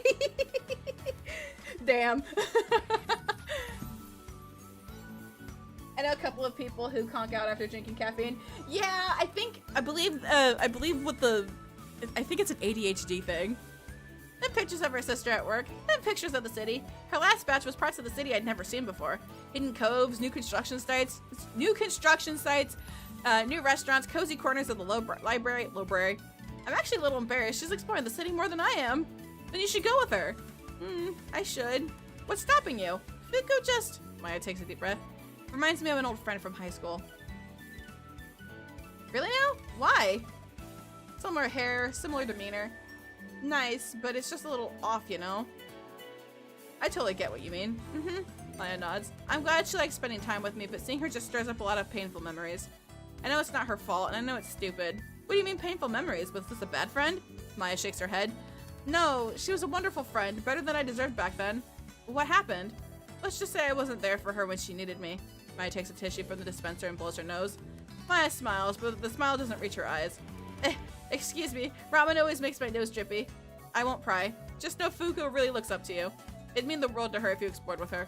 I know, I'll invite her out after the shoot, but I need you to do something for me. Just in case I don't invite her out, could you invite her for me? Can't help but laugh. You got it.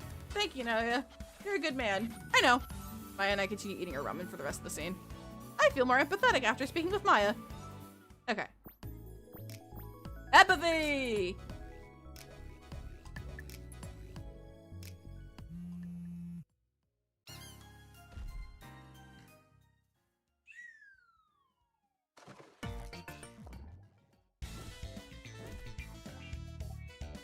I think I did this. Yes, the little boy. You tell me I gotta go to the bathroom. Hifumi presses her lips together and stops herself from laughing. Can't it wait? Mommy's a bit busy right now. Hifumi ducks under her punch and retaliates with an uppercut. No, I need to go now. Can't you hold it in? Never mind, I don't need to go anymore. Hifumi stumbles. You did not just... Now, me! Eh? It's silly. Okay, it's time to sleep.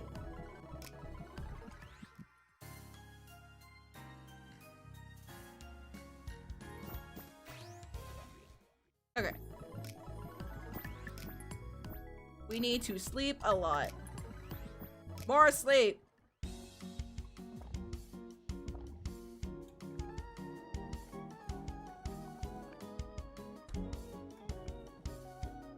No booba shenanigans for you guys. You guys had to be here for that. No, I'm kidding.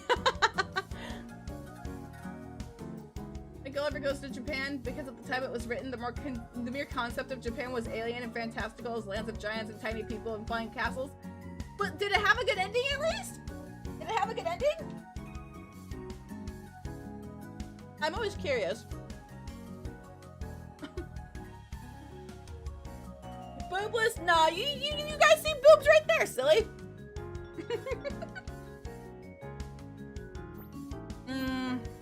Let me see.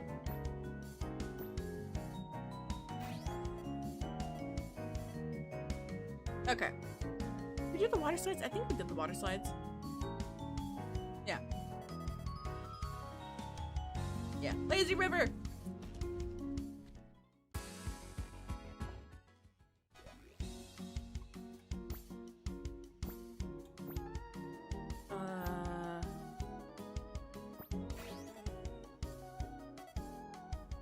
Okay.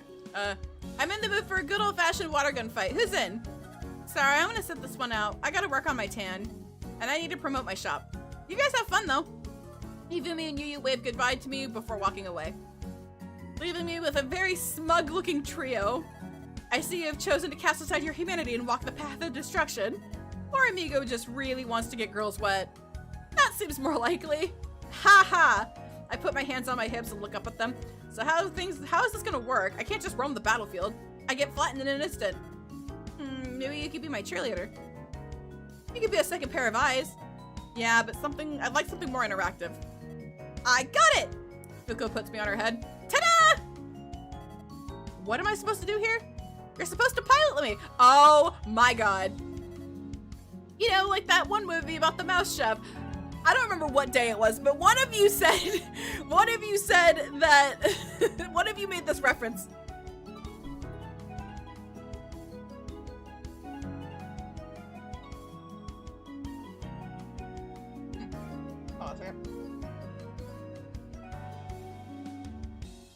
Fucking Ratatouille, man.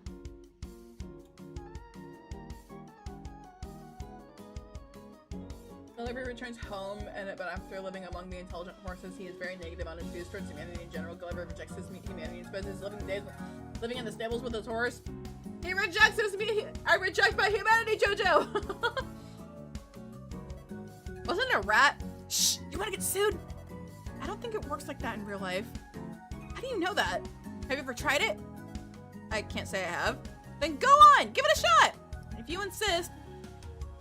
I bend down and grab some of Fuko's greatest verdant hair. Hi-ya! I tug with my left hand. Fuko raises her left hand. I tug with my right hand. Fuko raises her right hand. You're not doing this, are you? Of course not! Uh-huh. I mess around with Fuko's hair a little more just to make sure. Let's see if I can make her spin. I twist both locks clockwise. Fuko spins clockwise. I push her locks forward. Fuko leans forward with an uncanny amount of balance. I don't even know how she's still standing. My ankles hurt just thinking about it. Whoa! Let's see what else you can do. I make Fuko do the chicken dance and then jumping jacks. After only 3 jumping jacks, Fuko starts getting sweaty. I stop tugging on Fuko's hair. Hi, Wiz! Did I win? We're working on it. We're working on it. But how are you doing, though? Welcome in. Fuko regains her composure as quickly as she lost it. This'll do. I tap my foot against Fuko's scalp. We'll make a great team. Alright, let's rock. The 3 of us head towards the water fight arena. It's already a battlefield. There's water machine guns laying down oppressive, suppressing fire. There's sniper rifles knocking Class 1 giants off their feet. Class 4 giants throwing out massive amounts of water from buckets and washing smaller giants away. There's even modified M202s firing water missiles. Half of the people here have bruises. But everyone seems to be laughing and having a good time. Maya grabs a bucket and starts throwing down tsunamis worth of water onto opponents. June grabs a hose and starts spraying down others from a distance. There doesn't seem to be any teams or rules. It's a complete and utter free-for-all. Meanwhile, Fuko remains frozen at the entrance. Her body is shaking. Amigo, are you alright? Yeah, I'm okay. Why do you ask? I'm always okay. Ha. Do you not want to do this? I do. Just, they want me here, right? They're not just hanging out with me to be nice? I bend down and rub Fuko's scalp. Hey, what brought this on? I don't know, I just feel like everyone's going to gang up on me the second I walk in there. Even if they do, I'll guide you to safety, don't you worry. I stand tall and grab Fuko's hair. Heh. Of course, with you piloting me, I got nothing to worry about. Sally forth, amigo! Let us enter the Garden of Madness! I make Fuko sprint into the battlefield and grab a water shotgun and a water rifle. Suppressing fire! I make Fuko take aim at everything and everything that's moving. We manage to hit some girls around Fuko's height before shooting at a girl roughly June's height. She locks eyes with us before throwing a water balloon double the size of Fuko's head at us. Retreat! I make Fuko hide behind some cover. The water balloon crashes against the cover and explodes, creating a cascade of water that spreads out and soaks everything else near the cover. Done, done, done! The giant quickly approaches. Maya comes out of nowhere and hits the woman with a comically large bucket's worth of water. The sheer force of the impact is enough to sweep the woman off of her feet and flood the whole vicinity ankle deep. Maya, nice assist! No need for thanks. Maya puts her bucket under a hose. Once this fills up, you're next! Retreat! I guide Fuko deeper into the battleground while avoiding all manner of projectiles. Water blasts, water missiles, hose streams. We manage to avoid it all. Ow. We take some... Ow, ow, ow. We take a lot of hits, but we're still managing just fine. After half of a minute, we see June beside some cover, throwing water balloons at other giants with astonishing speed and dreadful accuracy. All I can think of is Buddy from Elf just throwing snowballs. She's got incredible form. Wouldn't be surprised if she used to play baseball. Take me to her. I want to get at least one good hit in. Roger, roger. I push Fuko's hair as far forward as I can. Fuko starts sprinting much faster than I thought she was capable of. She starts rapidly pumping her gun as we approach June's position. June! Fuko! June throws 3 balloons at Fuko. Fuko shoots all of them before they can hit her, creating a curtain of water between them. June picks up another water balloon and prepares to throw it at Fuko. But I help Fuko shoot the balloon right out of June's hand before she can throw it. Most impressive. You're tougher than you look. June and Fuko start walking in circles as aquatic chaos continues around them. Looks like all the VR training finally paid off. I take a pot shot at June, but she just tilts her head. VR training will never beat the real thing. June pulls out a pair of water pistols out from her bikini top and then aims them at Fuko. Amigo, you move, I shoot! Got it! June starts rapid firing at Fuko, but I manage to make Fuko duck and weave through all of them. Fuko slides under June and aims the shotgun right at June's chest. June smirks and lifts her leg at a 90-degree angle, kicking the shotgun right out of Fuko's hand. Too slow. June shoots Fuko twice in the eyes, only for Fuko's glasses to block the blast. Yep. Fuko slings the rifle back off of her back and shoots June in the chest. June just rolls to the right and continues shooting at Fuko. I make Fuko jump to the left and return fire. Fuko and June keep running and firing in circles, neither one of them hitting the other.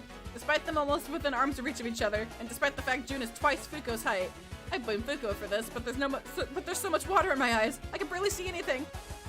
Fortunately, it seems Fuko can barely see too. There she is! A stray water balloon approaches from June from her right, but she doesn't see it coming. It's almost the size of Fuko's stomach. No! Fuko breaks free from my control and leaps in between the balloon and June. The balloon breaks against Fuko, leaving her soaked into the ground with a pink belly. Fuko? Fuko! June falls to her knees and cradles Fuko's head in her arms. Why did you do that? Nobody hurts my friend. Another balloon's come careening towards June, but June catches it in her hand without looking. Nobody dares to hurt my friend either. June reaches up and catches the shotgun she kicked into the air. Let's make that bitch pay. June cocks the shotgun and hands it to Fuko. Hell yeah! Fuko gets up with June's help. Oh my god. Resident Evil movie accuracy. True! I wipe the water from my eyes and survey the area. We're surrounded by a dozen giants. There she is! That buff one's been bullying us since we got here! Time to make her pay! Aw, they think I'm buff! I'll take the ones on the left. You can take the ones on the right? Took the words right out of my mouth. June winds her arm to throw the water balloon, only for the girls in front of us to be washed away by a wall of water. Eh? Nani? We all look at the left and see Maya. She's towering over us with a bucket by her feet and another full bucket in her hands. Maya tilts the bucket and unleashes a whole lake's worth of water towards us. Fuko, June, and I were washed away by Maya's attack. We stopped moving half a minute later after crashing into several different structures. Hey, Fuko. June groans and slowly gets to her feet. You alright? Fuko spits out water like a balloon for uninterrupted for 2 minutes before coughing. Yeah, I'm good. Fuko shakes like a wet dog before looking up at June. You're an awful shot, you know that? It's not my fault you're such a small target. June cackles and helps Fuko up. Thanks for taking that water balloon for me, though. I owe you one. Don't mention it. That's what friends do, right? Damn right. Dude? Fuko? No, ya? Maya wanders over us, but doesn't seem to have spotted us left yet. Where are you? I'm sorry. I didn't know I'd sweep you back that far. June waves up at Maya. Yo, Maya, we're down here. Oh, thank heavens. Maya kneels down. You aren't hurt, are you? You kidding? It'd take more than that to hurt me. I'm soggy, but fine. Energy drained. Need churro. Oh, well, I can fix that. Maya picks Fuko and I up and starts heading out of the battlefield. I'm feeling a bit peckish myself. How about I treat you all to some snacks? Your offering is most appreciated. I feel closer to June, Maya, and Fuko now. Everyone meets up at the snack bar. Okay. Now we proceed. Okay. Sleep time! I call up Fuko to see if she's free. Yo, amigo, are you free right now? Fuko, are you alright? Can barely talk, must keep coding. Fuko sounds like she's trying to pass a kidney stone. Poor girl's working herself to the bone. Oh, we got an ad break starting in about a minute and a half, chat. She needs a break, but I should have enough empathy to convince her to take a break. I'm heading over. Yippee! Another night at the Retro Game Club. Computers hum, the lighting buzzes. Everything is as it normally is, except Fuko and I are exhausted. Fuko looks more frazzled than she usually does. Ah, thank you! I'm drinking water, you right, you right. Ah.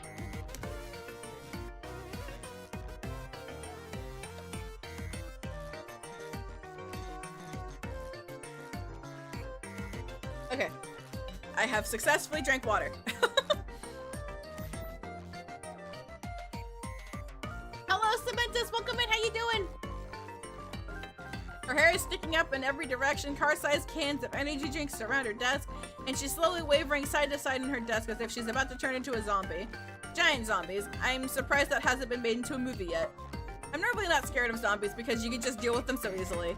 I have a hard time suspending my disbelief in zombie fiction because I just can't see anything you can kill with 2 shots causing the apocalypse. Giant zombies, though? If that happens, we're boned. Heck, it's a miracle that hasn't been a giant uprising somewhere yet. I don't know if giants in more unstable regions are being given the tribute or the concessions or what. Ugh. Fuko groans like a zombie. Oh god, oh fuck, I was right. Ugh. Fuko's neck relaxes as she starts to stare up at the ceiling. Fuko? Fuko? Hey, Fuko! I bang against one of her energy drink cans. Fuko snaps out of her trance, shakes her head, and slaps her cheeks. I didn't do it, I swear, it was you! She looks around the room and does the worst karate katas I've ever seen in my life. Fuko keeps looking around the room until she looks down at me. She takes a deep breath before leaning closer to me. Sorry about that, I must have dozed off. Fuko yawns and cracks her knuckles before looking back at the monitor. I've gotta get back to the novel. Fuko's fingers rest on the keyboard but don't move. Fuko leans even closer into the monitor.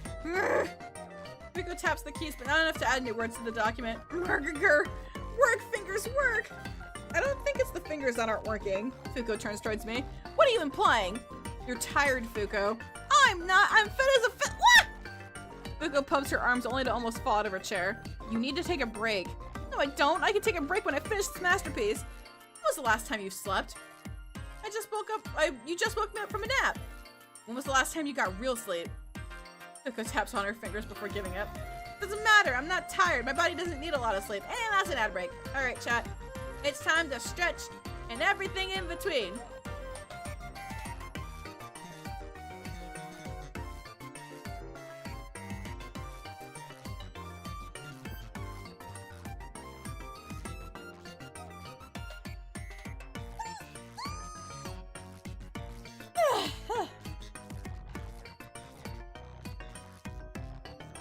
I will also stretch.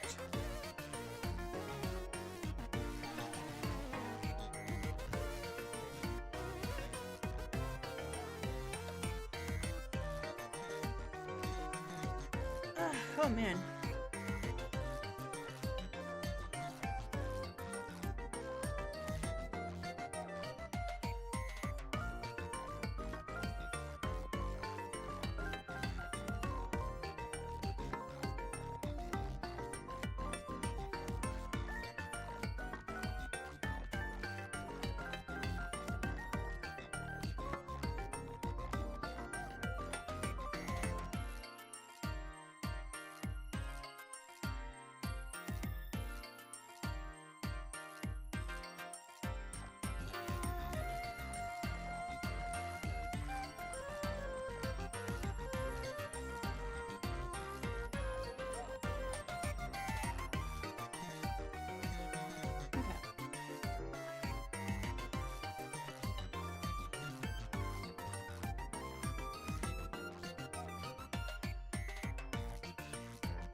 Alright, we got about a minute left, chat.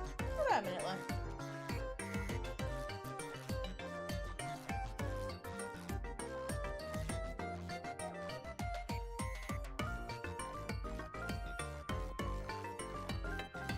Hey, welcome back from the ad break. Welcome back.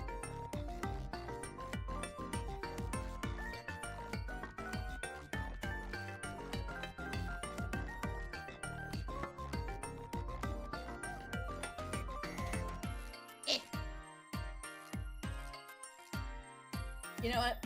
I am gonna get up real quick. I am almost out of water, so let me go get some water real quick. I'll be right back.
chat. Welcome back from the ad break.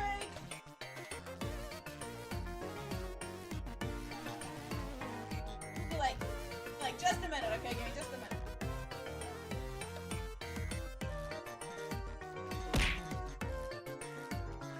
I'm drinking water. I'm drinking water. I appreciate it.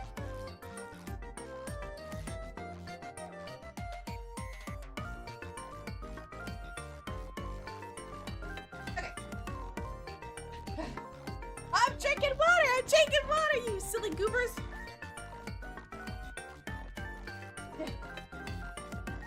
Okay. Love that we saw the whole movement of her taking off her headphones, then leaning closer to the chair. Ow! Ow! What the hell? Why is Spike? What the fuck? Okay. I'm here. I'm alive. I got more water. This is my almost empty water bottle. This is my full water bottle. Also, hi Azure, welcome in. How you doing? Okay. Because I'm somewhat irked. So, because you're upset and irked, you're gonna throw something at me? That's not how this works.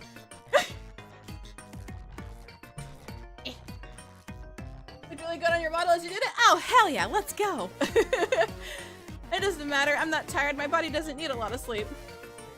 But you need to take a break. I can't. Every second I'm not spending making this is a second wasted. If I stop, I may have never stopped picking the project back up. Ow! Why? Why are you guys doing this to me? Okay. Okay, water. Okay, got it. Fuko's fingers remain on the keyboard, but they still aren't moving. Alright, then go on. Finish it. I will! Fuko leans in closer to the monitor. Her posture's looking like a goddamn shrimp. I just need more energy drinks. Fuko reaches for a can and brings it to her lips, but throws it over her shoulder, realizing it's empty. Come on! Fuko tries to drink from another can, but finds that that too is empty. She does this again and again until she plants her forehead against the desk and ruffles her hair. Damn it, why is this so difficult? I have this outline to a T. I know what I want to accomplish. I know how to code this. I know how I want to pace the story. It's all in my head, so why won't it go into the computer? Because you need a break. I pat her pudgy tricep. Rome wasn't built in a day, you know. People took breaks. People need to experience beauty in order to create beauty. You make a convincing argument. Fuko holds her belly. And now you make an even more convincing argument. Alright, amigo, you win. What should we do for a break? How about dinner and a movie? Fuko sits up from her desk and leans back. She starts to look sweaty. Well, sweatier. Are you asking me out on a date? Yeah, are you in or out? Fuko starts tapping her index fingers together. Well, I can always ask you out if you prefer. Fuko's arms swoop in like a basilisk and it entangles me in her fingers. Her embrace is firm but tender. She doesn't want to hurt me, but she doesn't want to let me go. Fuko looks down at me with a meek smile and rosy cheeks. I would love to go out with you, on one condition. I get to decide the dinner. You get to decide the movie. Sounds good to me, but I have a condition too. What may that be? You gotta shower first. You smell like sweat and sugar. It can't be that bad. Fuko buries her nose into her armpit and gets a deep whiff. Fuko leans back as if she smelled pure evil. Okay, yeah, I'm showering. Fuko powers off her machines, turns off the club lights, and locks up the club room and carries me off campus. Where are we going? To my apartment. It's not far from here, don't worry. Gotcha. Gotta say, being carried around like this is kinda nice. It certainly beats the giant taxi service. Those bags get way too crowded and make me super nauseous. It's like riding in an overclocked dryer. Ooh, that sounds awful. Fuko is way more gentle and cautious. She carries me with two hands like a normal-sized person would carry a baby chick. Her hands are soft too, very easily to fall asleep in. After 15 minutes of walking, we arrive at my apartment, or not my apartment. We arrive at an apartment building that looks more like a massive palace complex for someone my size. It reads Class 3 residents only, above the front door. There's laundry machines, gyms, and even a rec room on the first floor. Fuko carries me up the third floor to room 303. It's the room, chat! It's the room! This is adorable. Stop it. Stop it. Stop it. Okay, let's see here. Alright, we got Fuko here being a silly swords lady. We got chips here, we got more chips here. We got we got energy drinks. We got the Yugiri sisters. I swear to God, is this the bandana guy? I don't know his name. But like He's very meme worthy. He's very not meme worthy. There's a lot of memes with him. I don't know his name though.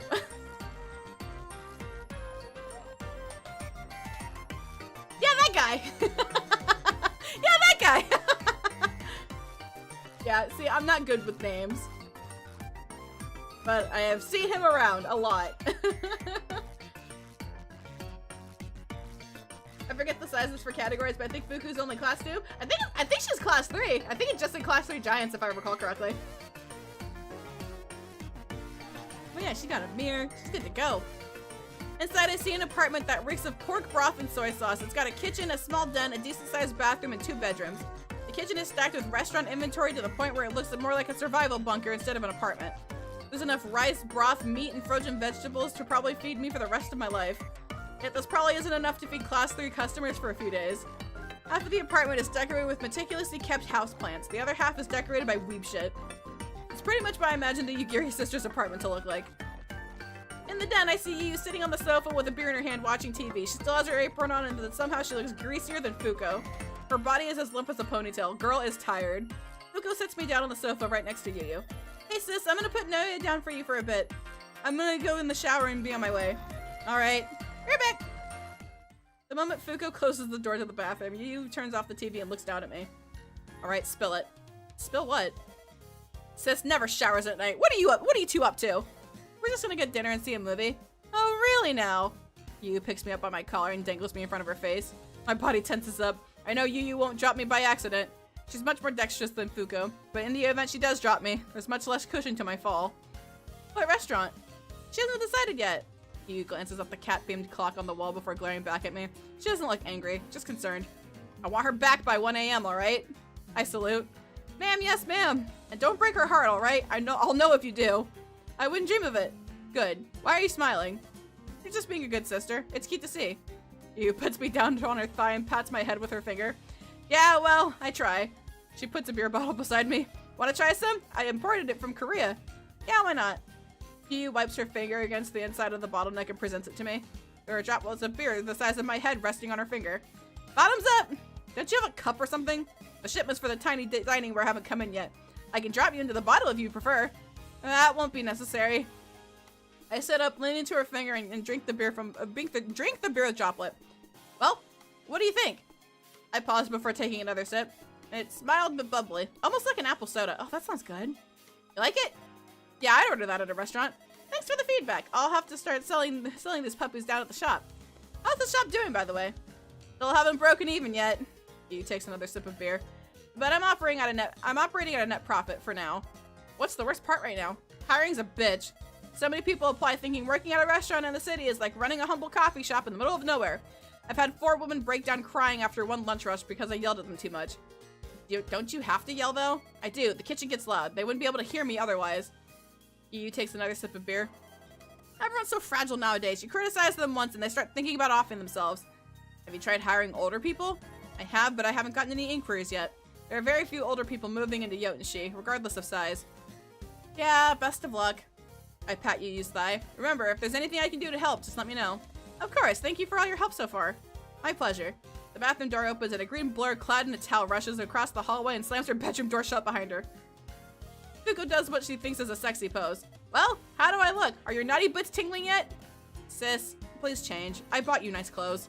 Time waits for no woman! Fuko grabs me and rushes out the door. Make good choice! The door closes behind us and Fuko starts jogging down the street. Where are we headed? Giga Burger! Fuko approaches a burger joint that has this little hole in the wall right next to the park. There. Okay, 1 second. I'm stretching.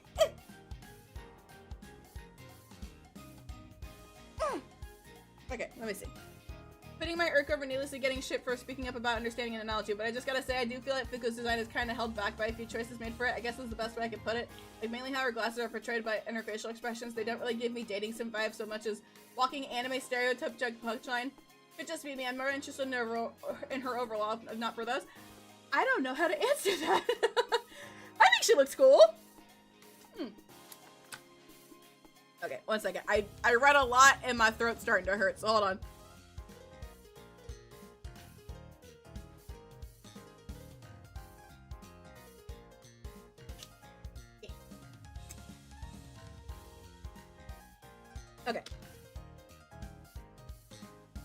Fuko approaches a burger joint that's this little hole in the wall right next to it at a park. Looks like the joint I used to hang out with my high school friends after school. I'm getting nostalgic just looking at it. The fries smell good, real good. Oh, it looks like a crinkle cutter on the menu. I haven't had the best fry in forever. Fuko bounces over to the counter and orders a class 3 size double cheeseburger, fries, and a large soda. Good God, woman! I ordered a double meat and fries off of the tiny menu. Fortunately, Fuko's not asking me to split the bill. My food costs are literal pennies in the cities thanks to my completely normal height. Fuko fills up her cup with cola, lays me down on a table, and sits across from me. There's gotta be swimming pool's worth of soda in her cup. Yeah, cola, cola. Fuko happily slurps up her soda. Want a sip? She tips the cup towards me. The straw's big enough for me to use as a slide. I'm good. I can't do soda. Eh? Why not? Stomach doesn't like it. Oof. Anything else you can't eat? Anything dyed, milk, tempura, caffeine, too much sugar, squid, and octopus? Wow. No, yeah, that is depressing. Everything else I get, but what do you got against the sassy seeds cephalopod? Everything. The taste, the texture. Every time I try squid or octopus, I wish I didn't. Are you a picky eater? Not at all. Body just doesn't like them. Literally vomited the last time I tried octopus. I'm not a big fan of green beans. Were you sick? Oh no, it wasn't delayed. The octopus chunk slithered down my throat and I vomited immediately. Did you try to eat it while it was still alive? No, my body just doesn't like it. Why is that so hard to understand? Squid and octopus are so tasty. Takoyaki, calamari, dried squid, especially the tentacles. They're just the perfect blend of salty and savory when correctly prepared. You would like the tentacles. Fuko wiggles her eyebrows. Are you implying something? Oh no, I'm not implying anything. I thought my comment was quite explicit. What's not to love about tentacles? They're neat. They're gross and slimy and they taste bad and... I'm going to stop describing tentacles before Fuko splooshes all over the table.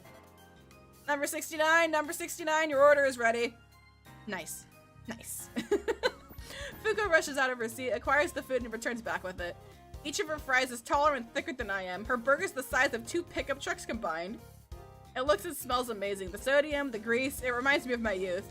My food is absolutely puny by comparison. I don't even think Fuko would be able to taste my meal. Good, I don't have to worry about her snatching my fries. Fuko opens her burger and squeezes a graduous amount of ketchup into it before taking a bite. Chat, what do you guys like on your burger? I'm very curious. Hey, Gamma, thank you for checking in. Welcome in, welcome in. You came back with the book. I did. Yeah, I was gonna be streaming on Monday, but I did not have internet. Yeah. 1,000 Islands. I've never, on a burger? I've never had that before. You know, I can't shit on that because I've never had it before.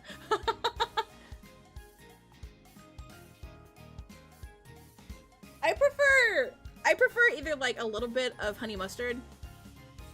Either honey mustard or just a little bit of ranch. Not too much ranch, because if it's overflowing on the burger, I don't want it.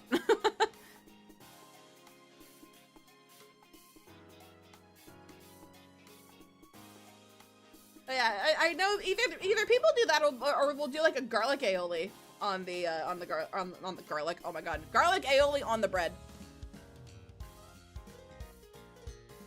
I want deep fried onion rings and barbecue sauce and cheese on my burger. Damn, Coda, you sound like you're describing a there's a burger. I believe it's from Carl's Jr. There's Carl's Jr. and there's Hardee's. You're describing a Hardee's / Carl's Jr. burger, and I forgot what that fucking burger's called. But I know what you're talking about. Those are pretty good. I haven't had one of those in years, though. Fuko wipes off some of the stray sauce on her chin and licks it off of her finger. Come on, it can't be that good. I'll take a bite of my burger. The saltiness of the meat, the sweetness of the sauce, the juicy tomatoes and crisp lettuce, the freshly baked and toasted bread is tender and crispy in all the right areas. Adrenaline floods my mind as my taste buds are treated to a maelstrom of flavor. I had a whiskey barbecue burger with that on it. Oh, that sounds good. Oh, chat, let's stop talking about burgers. Now I want a burger. This is perfect. I cling to the burger as if it were my own child. Told ya. Fuko takes another big bite out of her burger. Aren't you glad you let me pick dinner? Absolutely.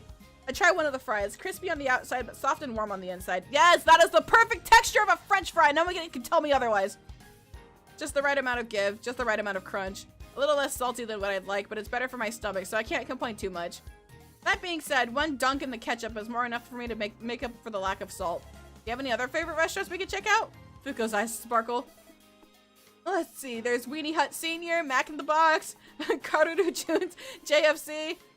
She looks down at me. Can we go to Taco Hell after the movie? They have a limited time okonomiyaki burger I want to try. You listed all chain restaurants. Is there anything more local? Anything that's not fast food? Fast food is the ambrosia of our time.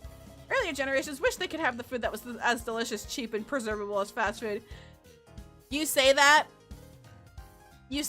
but when I was younger, a spicy chicken combo at Wendy's was $5. And now it's like $11. So, in that regard, I don't know. Earlier generations, but oh yeah, I already said that. It's the peak of human ingenuity and what would allow us to thrive in the latter of all the half of the 20th century. You're not wrong, but still, I'd like to try something a little different. Say it again for the CEOs in the back. It's really frustrating. It really is. Like, oh, we're making food more affordable. No, you're not. A meal at a fast food place should not be over $10. 7 is manageable. 5, I know that's a little, that's too wishy-washy at this point because of how expensive everything is getting. I should not have to pay over $10 for a meal. Oh, but Lyra, that's what the biggie bags are for at Wendy's. I don't care about the biggie bag. Fuck the biggie bags. Don't, it's a really good deal. But anyway, my point is, I should be able to get a spicy chicken sandwich with all the stuff that I want on it for under $10. Not any of that. So, yeah. I have spoken. Different, local. She ponders out loud with food in her mouth. Instructions on clear cut paper cut on dog. Oh my god. Value menus used to exist. Yeah, and they do in some places, but not all places. I think McDonald's recently updated their value menu. But it's such a shame, man. It's such a shame. There's an ice cream parlor called Mega Milk that's near my sister's restaurant. Want to try that sometime? They got some soft serve made from Hokkaido milk. I'm in. Mega Milk. Fuko and I continued devouring our meal with little conversation and finished in record time. That was amazing! I popped the last fry into my mouth. I've been craving a good burger forever. Fuko leans back with her hands on her tummy. She looks up at the night sky with a satisfied smile. You okay? Yeah, just, this is nice. I can't remember the last time I shared a meal with someone. You don't eat with Yu? Nah, our schedules are too different. Let's organize a dinner night with Yu then. Eh? Why? It's important to eat with your family. But Sis is too tired to go out when she gets home from work, and I just go to bed when she's about to wake up. Okay, then we'll just order some pizza or something. Pizza! Pizza, pizza, pizza, pizza, pizza. Fuko shakes her head. Sis is a bit of a food snob. She won't eat anything that hasn't been lovingly cooked. Okay, then let's make something for her. Everyone loves a hot meal waiting for them after a long shift. What's her favorite food? You don't know your sister's favorite food? She never wants to talk about food when she gets home. Okay, well, what did your mom cook for you when you were kids? Surely your mom has a signature dish. Fuko keeps tapping her index fingers together. Do you seriously not remember what you ate as a kid? I do. Mom just cooked a lot. Hamburger steak, curry, gyoza, ramen, pizza, sushi. She didn't have a particular dish she excelled in. All of it was that good. Alright then, next time you see you, ask her what her favorite food is, okay? Wouldn't that ruin the surprise? Fair point. I'll still try, but you'd probably have an easier time getting that out of her than I would. What makes you say that? She likes working with you, or Sis likes working with you. She always talking about how much of a good worker you are. That makes me smile. Alright, leave it to me. I'll get that favorite food out of her in no time. Thank you, amigo. But you gotta buy the ingredients. Fair. I check my phone. Oh, next round of showings starts in 20 minutes. Wanna head to the theater now? Yep. Fuko picks me up and heads over to the Class 3 theater. There's only 2 movies showing. A rom-com called Waku Waku Memorial. Tokubeki Memorial! Let's go! And a B-horror movie called Super Gore Death Girls 4. Alright, chat, what are we watching?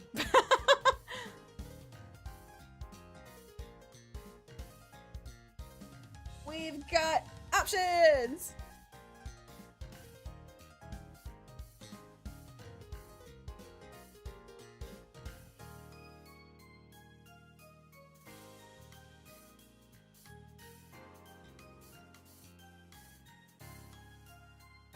I see B horror. B horror. Okay, okay.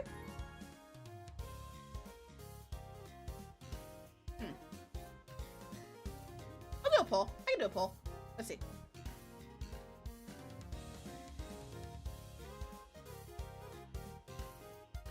Rom-com. I'll do it. I'll do 3 minutes.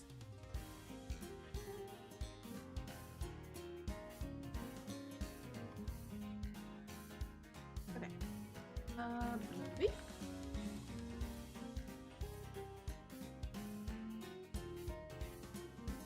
Alright, chat, what are we watching? What are we watching?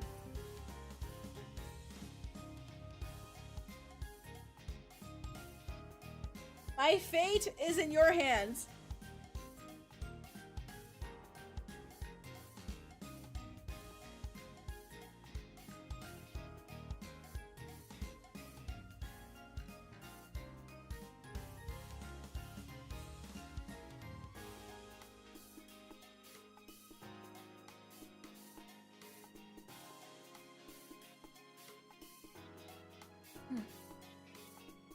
I almost got scared for a second. I was like, why did I stop moving?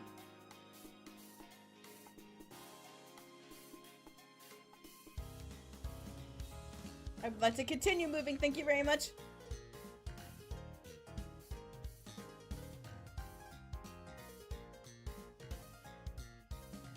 Excuse me. B-horrors are a good mix of scary but cheesy, plus seems more up Fuko's alley. True, true. I'm always curious what you guys got to say. So, hell yeah, hell yeah. Oh yeah, I think I'm gonna do this as well since we got the golden kappa train earlier. Where did it go? We can do 5 more. All right, chat. All right, YouTube chat. May the odds be ever in your favor.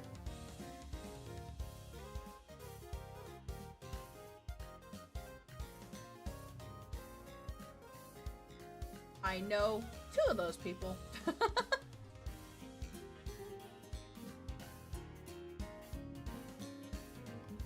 Yippee, yippee.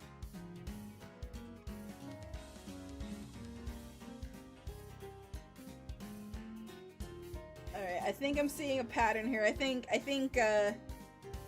believe B horror is the call here.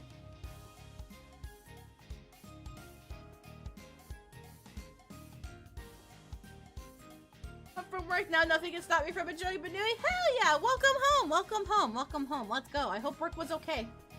Yeah. We're trying to figure out what we're watching today with Fuko.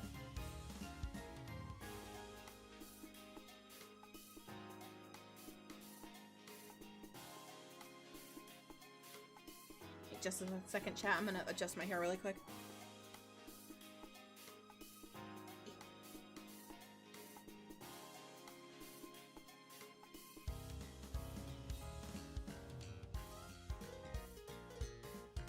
You can't vote for— oh my goodness. You know, I did tell you to vote, didn't I? That's crazy.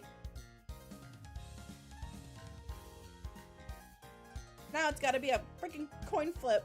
Okay, hold on.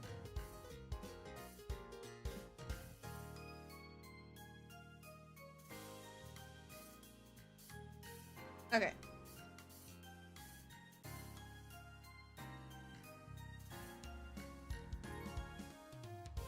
Alright, we'll do B-horror.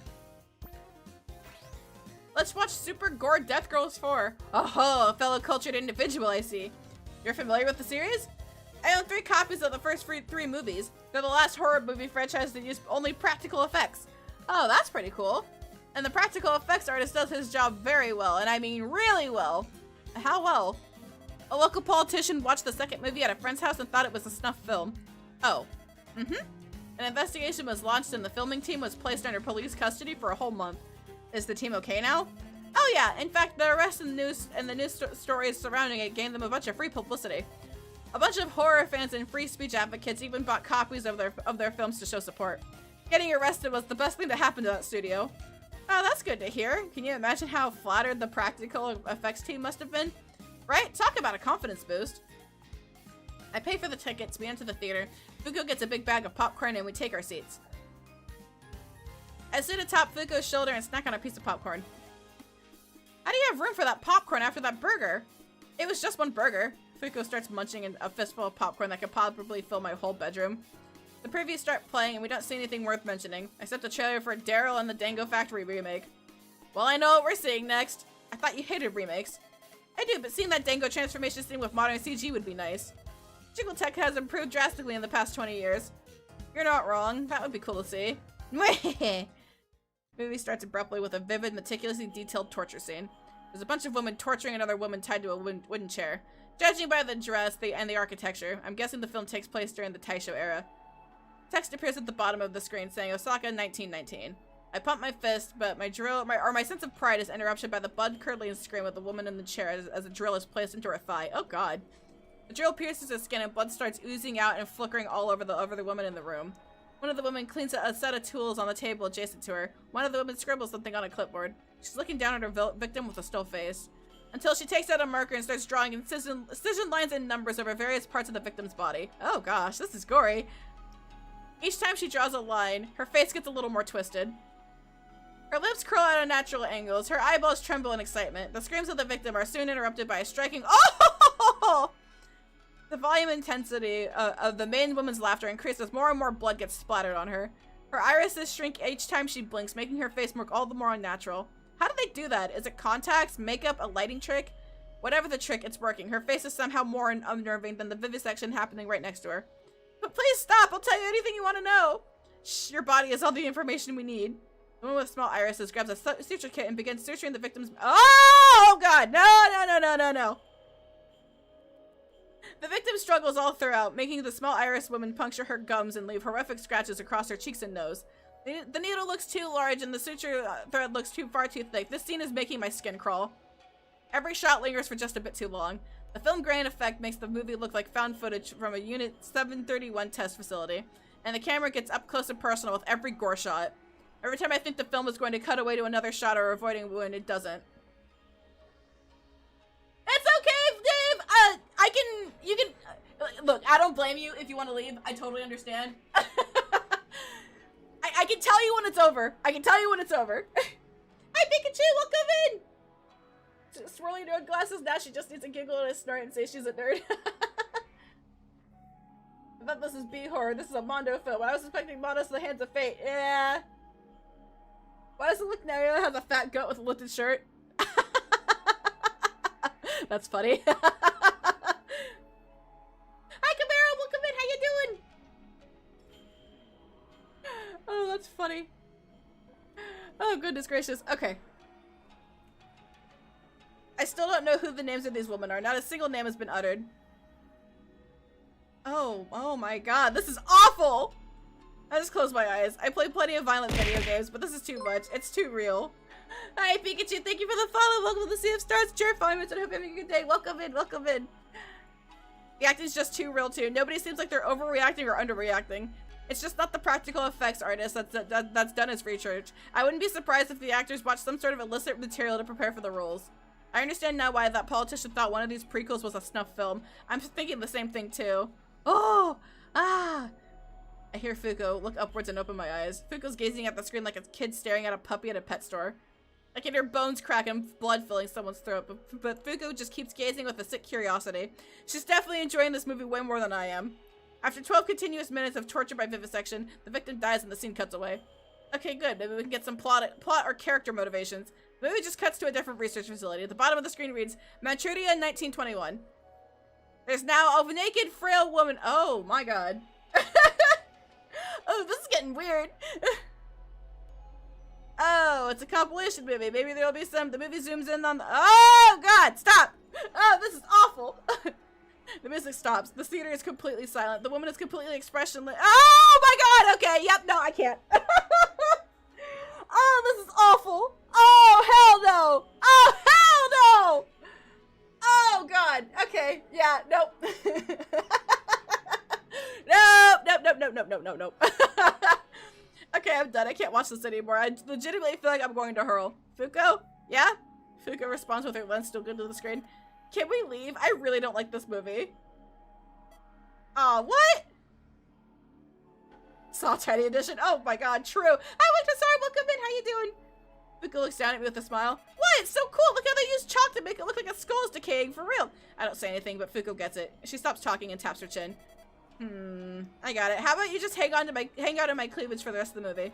You'll be able to hear or see it from the inside. Does that work? Sometimes you just fall upwards. Yeah, that'll work. Fuko grabs me and gently slides me under her boob. All horrific sights and sounds from the movie are drowned out. Just touching her bosom is enough to make me forget everything I just saw. I think I'll just take a nap until the movie's over. Oh, amigo, wakey wakey! I wake up with Fuko's palm just outside of the theater. Morning, Fuko. I yawn and stretch my shoulders. How was the movie? Tremendous! It was everything I wanted from a sequel. The kills were more creative. The guts looked more real than ever, and we finally got closer to what happened to the characters for the second film. Wait, what? There was an actual plot? Indeed, but it's in the background. You gotta pay attention to the background elements and subtext to piece things together. The forums for this series are littered with arguments over which fan theory is canon. Huh, interesting. Did you get any ideas for the visual novel? Kinda. I'm not putting any gore in the novel, but I did get some good ideas on how to effectively raise tension and suspense. Hey, that's good. Being exposed to the unimaginable horrors makes me feel more courageous. We keep talking about the movie, and Fuko starts walking me back to my apartment. Assuming she doesn't get lost or get up to any shenanigans, she should be able to get home as well as before you use curfew. Did you have fun tonight? Yes, indeed. Fuko nods. And you are right. I really needed that break. Told you. I don't know how or why, but that movie completely destroyed my router's block. I feel Fuko's hand pulse and twitch.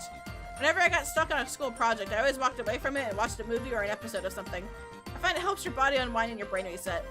Duly noted! I will be sure to utilize this forbidden technique from now on. How's the dev going, by the way? It's going up, it's coming along pretty well. So, in the fact that there's now a bunch of bugs that need squishing. I assume you want me to be the QA tester? Yes, indeedy! Bug testing, huh? That requires some knowledge of coding and testing techniques. I better be pretty intelligent to be a good QA tester. Count me in! Thank you! As we approach my apartment, the pulsing from Fuko's hand only gets louder and more rapid. Fuko? I look up at her and see she's panting. Fuko, are you feeling okay? You're not having a heart attack, are you? I've never felt better, amigo. Fuko's arm trembles as she gently puts me into my room through my window. Ah! Dark energy coalesces around Fuko. What's happening? My programming arm twitches. I need to write. I need to create. Sorry, amigo. I need to go. Fuko sprints off with her dark arm pointed out in front of her. It looks as if it's leading something. It's leading her. Everything in the vicinity of my area rumbles as she speeds off into the darkness of night. I wait until the rumbling stops to shower and crawl into bed. Tonight was nice. She's only been gone for a minute, but I already missed Fuko. I haven't missed anyone in a while. That hurts, but I take solace in the fact that I can see her tomorrow. I can only hope she feels the same way. I toss and turn trying to fall asleep, but my bed feels so hard and cold. It pales in comparison to Fuko's body. I should have asked her if I could sleep on her, but would that be weird? I wouldn't, right? It wouldn't, right? She wouldn't even be able to feel me. After longing for Fuko's softness for half an hour, I drift off to sleep. Alright, so we gotta be smartical!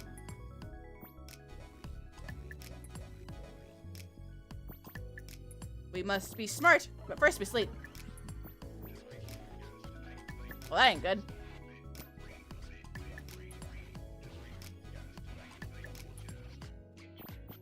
I wonder how smart I have to be. Nice. That's not nice.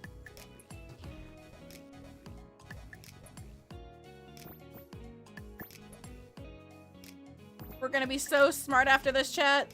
So smart. I said so smart!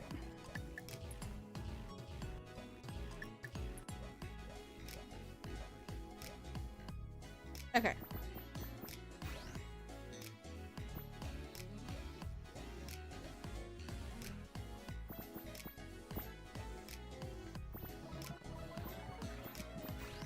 I'm supposed to help Fuko proofread her script. My head hurts just thinking about it. Her punction leaves much to be desired, and her prose makes my head hurt. And somehow I always manage to miss little typos. Even when I'm certain everything was perfect. I can't do this, not yet. I'm not intelligent to— oh, okay. Alright, we gotta be smarter! Smarter! But first we sleep. And we sleep. Get smart, get smart, get smart, get smart, get smart!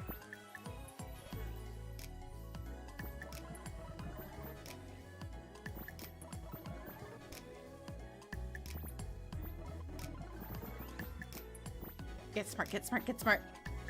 Okay. Very good.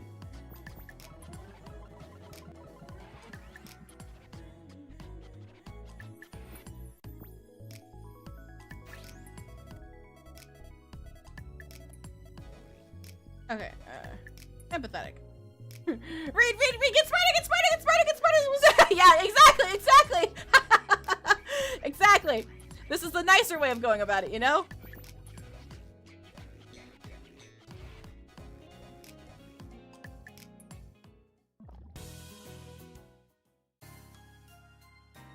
It's really weird not going for Hifumi specifically. Okay, I'll help you set up shop in here. Is that alright? You and Fuko exchange a brief glance and even a briefer smile. Yeah, that's fine. Jude and I will probably we'll play bodyguard out front. You two play nice. Come, M-chan, Hifumi! Greatness awaits!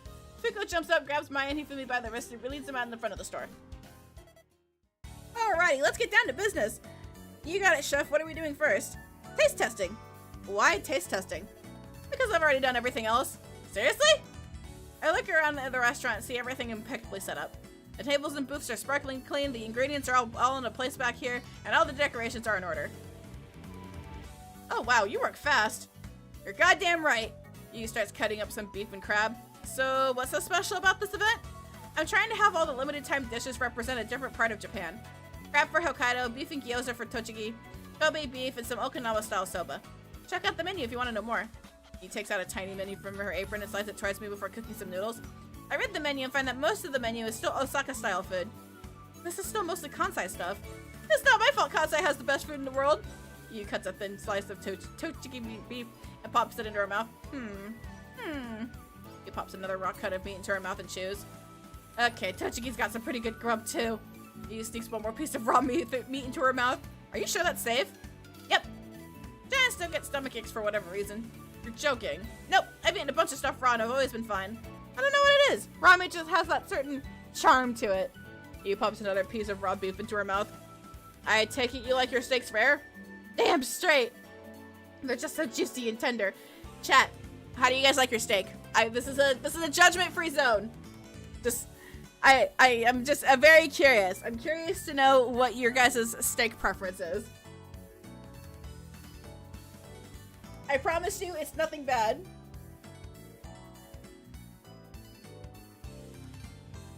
You already know what I'm. Dave, have you not had a steak before?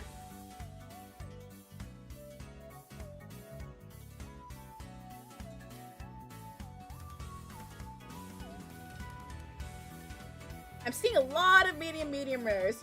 Never? Oh my god, Dave. Oh my god. Steak is delicious. Oh man.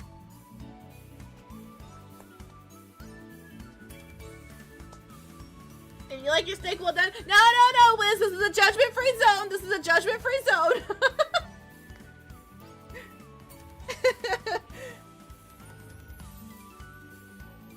They're just so juicy and tender. Yu moves to pop another piece of beef into her mouth before slapping her own hand. No. Don't eat the merchandise. Yu resumes preparing dishes. Within minutes, 4 different bowls of noodles lay before her. We ask them politely yet firmly to leave. Something wrong? Not particularly. I just feel like I'm missing something. Like there needs to be some kind of gimmick to this. We literally have 2 women in cowkinis advertising beef ramen. What other gimmick could you need? I meant gimmick for the food. As much as I hate to admit it, good food can only go so far by itself. Advertising matters just as much as the quality of the food itself, unfortunately. Okay, this might sound dumb, but hear me out. I'm listening. I remember playing an RPG where you could visit different restaurants at night to raise different stats. Eating the burger place would increase your character's courage, eating seafood would increase your character's intelligence, and drinking coffee would increase your character's... Is this a Persona reference? The hell? How is that supposed to work? Well, the burger was cartoonishly big, so I guess the logic is your character would need to be brave to try and finish the... Yeah, this is a Persona reference. A 3rd woman, yeah! We need more cowkinis! No idea how eating seafood is supposed to make you smarter, though. Fish is actually one of the healthiest things you could eat. Wait, really? Yep, fatty fish are loaded with omega-3 fatty acids, which help all sorts of things. They help prevent heart disease by lowering cholesterol and keeping your palates from clotting too much. Oh yeah, the Galaxy Burger, you right. They contain lots of DHA, which is a key component for your retinas. Some studies suggest that even higher omega-3 intake makes you less likely to develop Alzheimer's. There's even some research suggesting that omega-3s reduce ADHD symptoms in children. I remember reading this on a paper that found positive correlations between higher omega-3 intake and hippocampal volume. Better learning and improved abstract reasoning skills. Having fish make you smarter in a game makes sense. Wow, I had no idea fish was good for you. That's why I eat several tons of salmon every week. Gotta keep my noggin working. Are there any downsides to eating fish? Only downside to eating fish is an increased level of mercury in your system, but even then, you would have to eat a cartoonishly large amount of fish before that becomes a problem. I see. Is there any truth behind the coffee making you more charming? That I'm less familiar with. Never really was a coffee gal. I have heard it's loaded with antioxidants, though.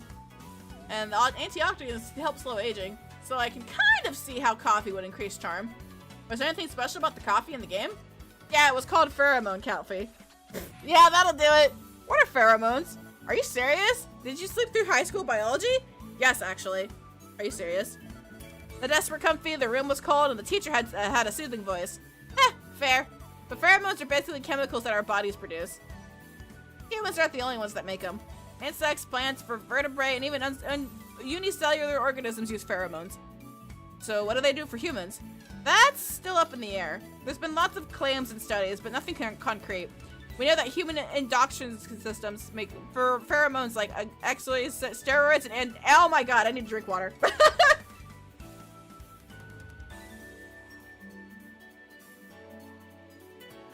Oh. Okay, I'm here now. I'm alive.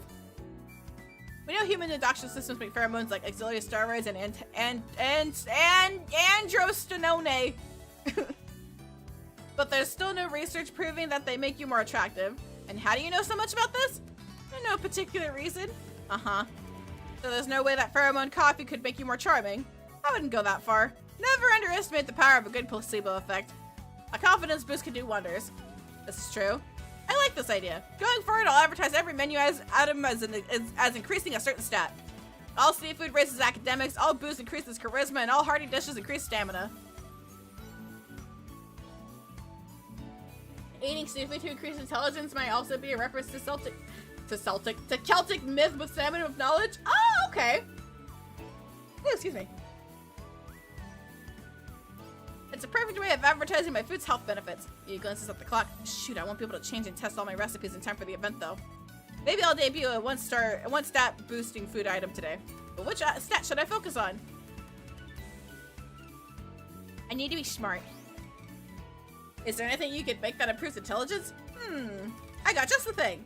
Yu prepares a simple rice bowl stacked high with a variety of fish. Salmon, mackerel, herring, oyster with all the glaze of cod liver oil on top. I call it the Brainiac Bowl! More omega-3 is more than you know what to do with. I rip off a chunk of the salmon and take a bite. It's salty but light with a hint of lemon. Every Brainiac Bowl comes with fun trivia to help further expand your brain. Did you know salmon change shape during mating season? No. It's true! Salmon start their lives in rivers and migrate out to the ocean during adulthood. But when it's time to mate or spawn, they return to the rivers where they were born. The males undergo incredible transformations. Their mouths get these wicked hooks, and their skin turns red like an oni, and many of these weird lumps on their back. Then they fight and mate for 2 weeks straight before dying in a blaze of sex and glory. That sounds made up. Nope, it's true. Look up spawning salmon. I'll pull out my phone to do just that. Oh my god! That's hideous. Why do they turn into that? Let the salmon serve as a warning to you. Being horny changes people. I heed you use warning and finish snacking on salmon.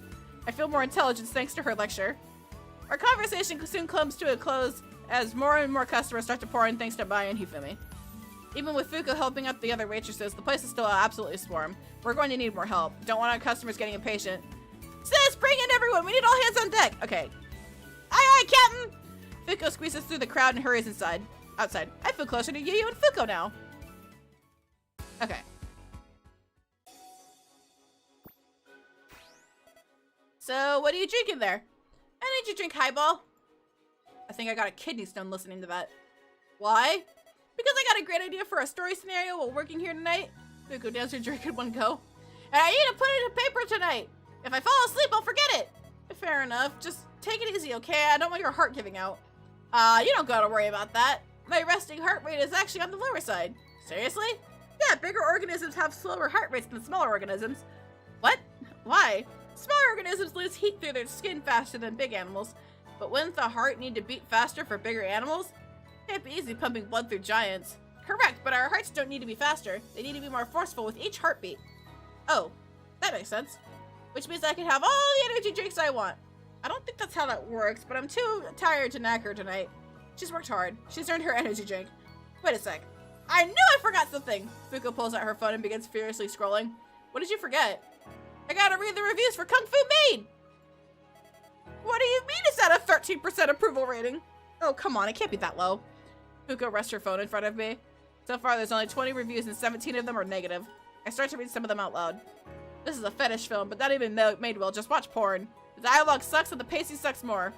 They're all Philistines! They don't understand fine art! That's the spirit, but what do some of the positive reviews say? Let's find out! Fuko reads them out loud. This movie made me come in ways I didn't think was possible. My balls felt like they were back in high school. I feel rejuvenated through cum. My penis works again. Thank you, Kung Fu Maid. Aww. Fuko reads another one. I had no idea M-chan acted in movies like this. Seeing her topless was worth the price of admission alone. Haha, big lady pretty, haha. The page updates with 2 more positive comments. This movie seems like something my friends and I would make in high school. You can tell the actresses had fun making this. It's dumb, but fun. Every time I think about this movie, I giggle like an idiot. See, movies are so back. I hope they keep making crap like this. I haven't laughed this hard in a while. Naya, we gotta make Kung Fu Maid too! Right now? Yes, right now! We gotta strike while the iron is hot! We'll make merchandise and tie it again to celebrate the launch this time! We'll double the budget at the filming time! Wouldn't it be better if we cut the budget in half? You're a genius! We're making Prime Kusoga. We can't have too much of a budget or else we'll lose our identity. Kusoga? It's like Kusoge, but for films. We're going to make Kung Fu Maid cinematic universe. Think of all the plot lines we can tie together. Fuko starts manically typing on her phone. Ah, my writing hand twitches. I can't stop. The cursed scripts are flowing through my fingers. Amigo, give me ideas for a sequel. The film should open with a 5-minute long breast expansion sequence. Look, gasp! You're a genius! Thank you, amigo! Fuko and I spend the next few minutes brainstorming ideas for Kung Fu Maid 2, Kung Fu Maid 2.5, Kung Fu Maid 0, and Kung Fu Maid -1. I can't take you seriously with the Fuko shades. How dare you! How dare you! Look. I gotta make her like me, okay? Let's talk to Maya. Okay. Alright, I think we can do a couple more, and then I'm gonna call it, because it is 4, and my throat's getting raspy. We must be smart. Nice.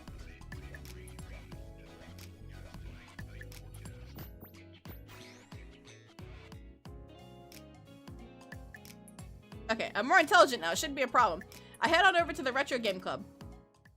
Another day at the Retro Game Club. Another day without any new members. Fuko's furiously typing away at her keyboard, surrounded by her usual snacks and energy drinks. Are we smart yet? We are smart! We are smart! Yeah! I've read my books.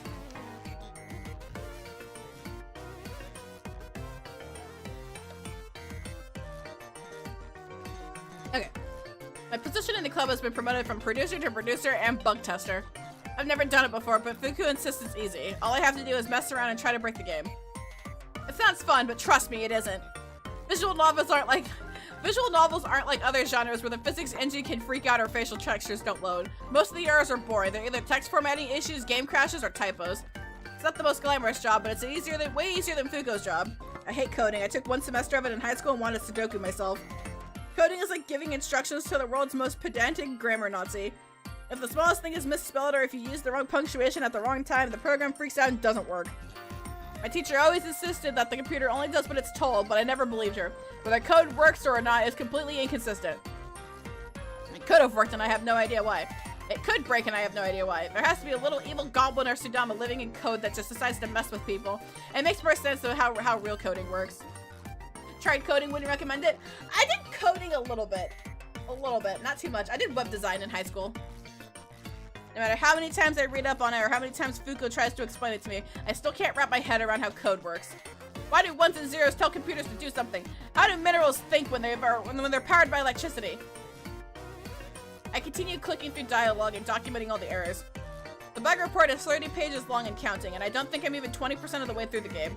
Not that I'm complaining, it's fun reading an unfinished story like this.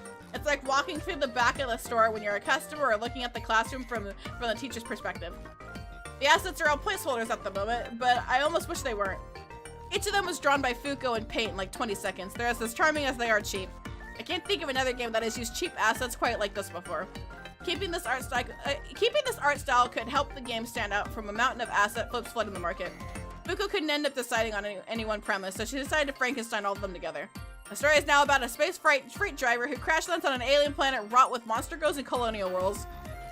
Soon after landing, he gets abducted by an alien minotaur barbarian whose boobs won't stop growing. The main heroine's portrait is particularly always cracks me up. Her hair is supposed to be this giant green lion's mane, but it just makes her end up looking like a Christmas tree.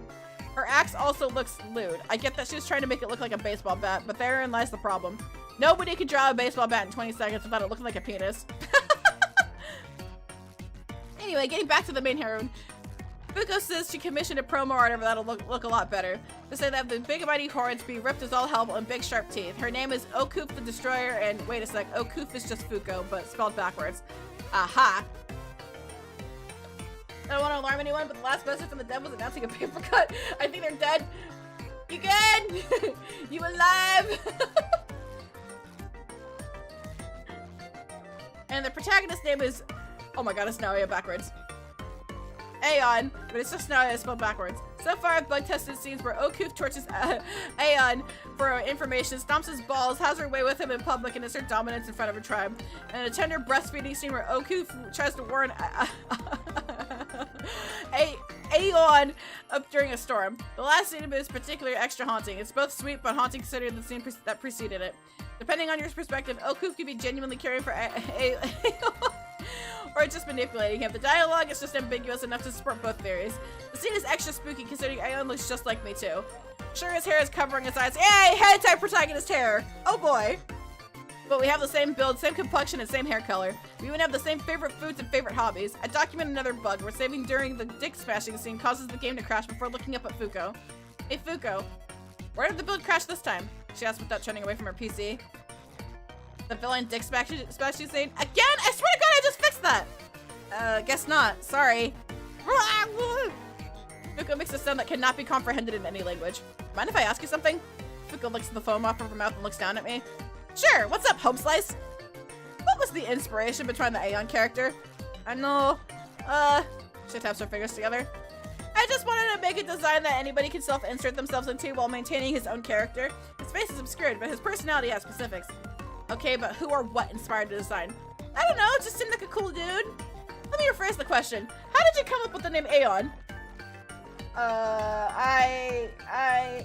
In Gnosticism, Aeon means power existing from eternity. The protagonist has the power to help and end the civil war in almost any way he so desires. But why spell it like that? Why not just Aeon? Because I wanted him to be unique? Are you telling me or asking me? Fuko whines like a squeezed hog. Did you base Aeon off of me?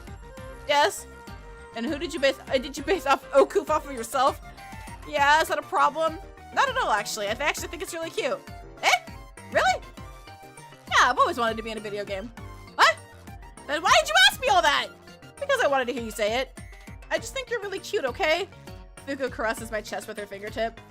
It'd be a shame to let character design this cute go to waste. Cute. There's that word again. There's that word that makes me fall like an idiot for anyone who calls me. Really? What's so cute about me? Just everything. Your cheeks, your smile, your heart, your height, your eyes. They're like little marbles. Each and every compliment makes my chest grow warmer and warmer. There are compliments back to back to back. That's like decades worth of happiness right there. Most men would kill for that many compliments in a single lifetime, let alone a sentence. Thank you, but why would you hide the protagonist's eyes then? The player has to work for it. Beauty is at the best when it's a little bit obscured. That makes me wonder. Did Fuko choose to wear glasses with lenses that thick, or was her vision already that messed up?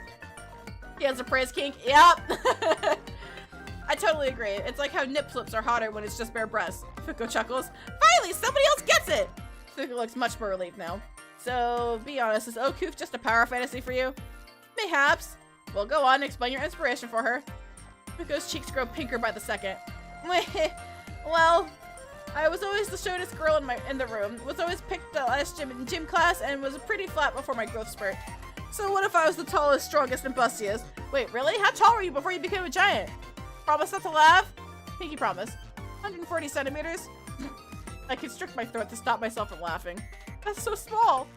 Yeah, but I'm still pretty small. You're joking. You're bigger than a house. How do you still feel small? The average height of Jotun-shi is 40 meters. I'm only 18 meters. That's the mean height. The median height is 29 meters. Still, I'm even below the median. I feel like a pipsqueak even in my own neighborhood. Why do you even live in the class 3 neighborhood then? Wouldn't you be more comfortable living in the class 2 ward? Slivs lives in the class 3 ward. I'm not living away from sis. Hi, Zyval! Welcome in! Oh boy, ad break. Okay.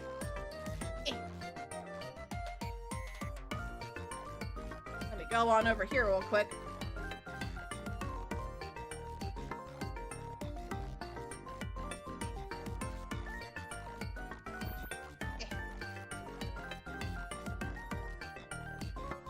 Don't you worry, chat. You guys won't miss anything.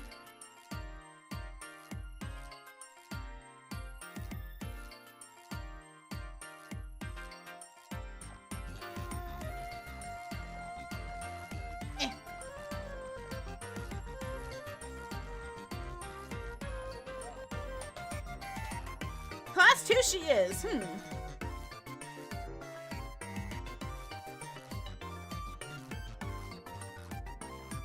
And I'm back, tummy full of dinner. We had toasted tuna fish sandwiches with chips on the side. I love tuna! Ah! Oh, that sounds delicious.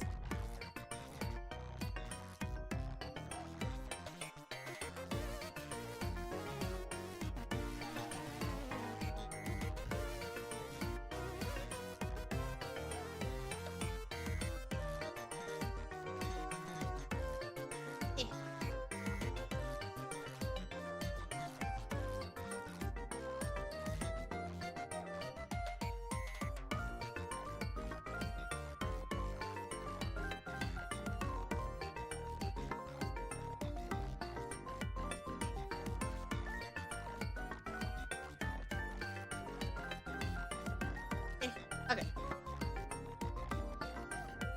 If a girl calls me cute, I'm gonna think about that for months. If a girl 10 times my size calls me cute, that's gonna hit me like a Kamehameha.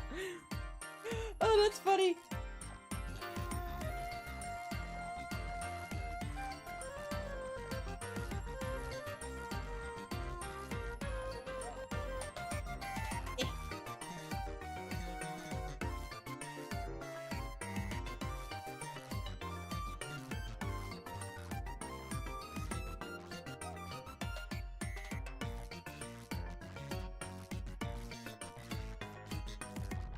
Alright. Stretching is done. Stretching is done.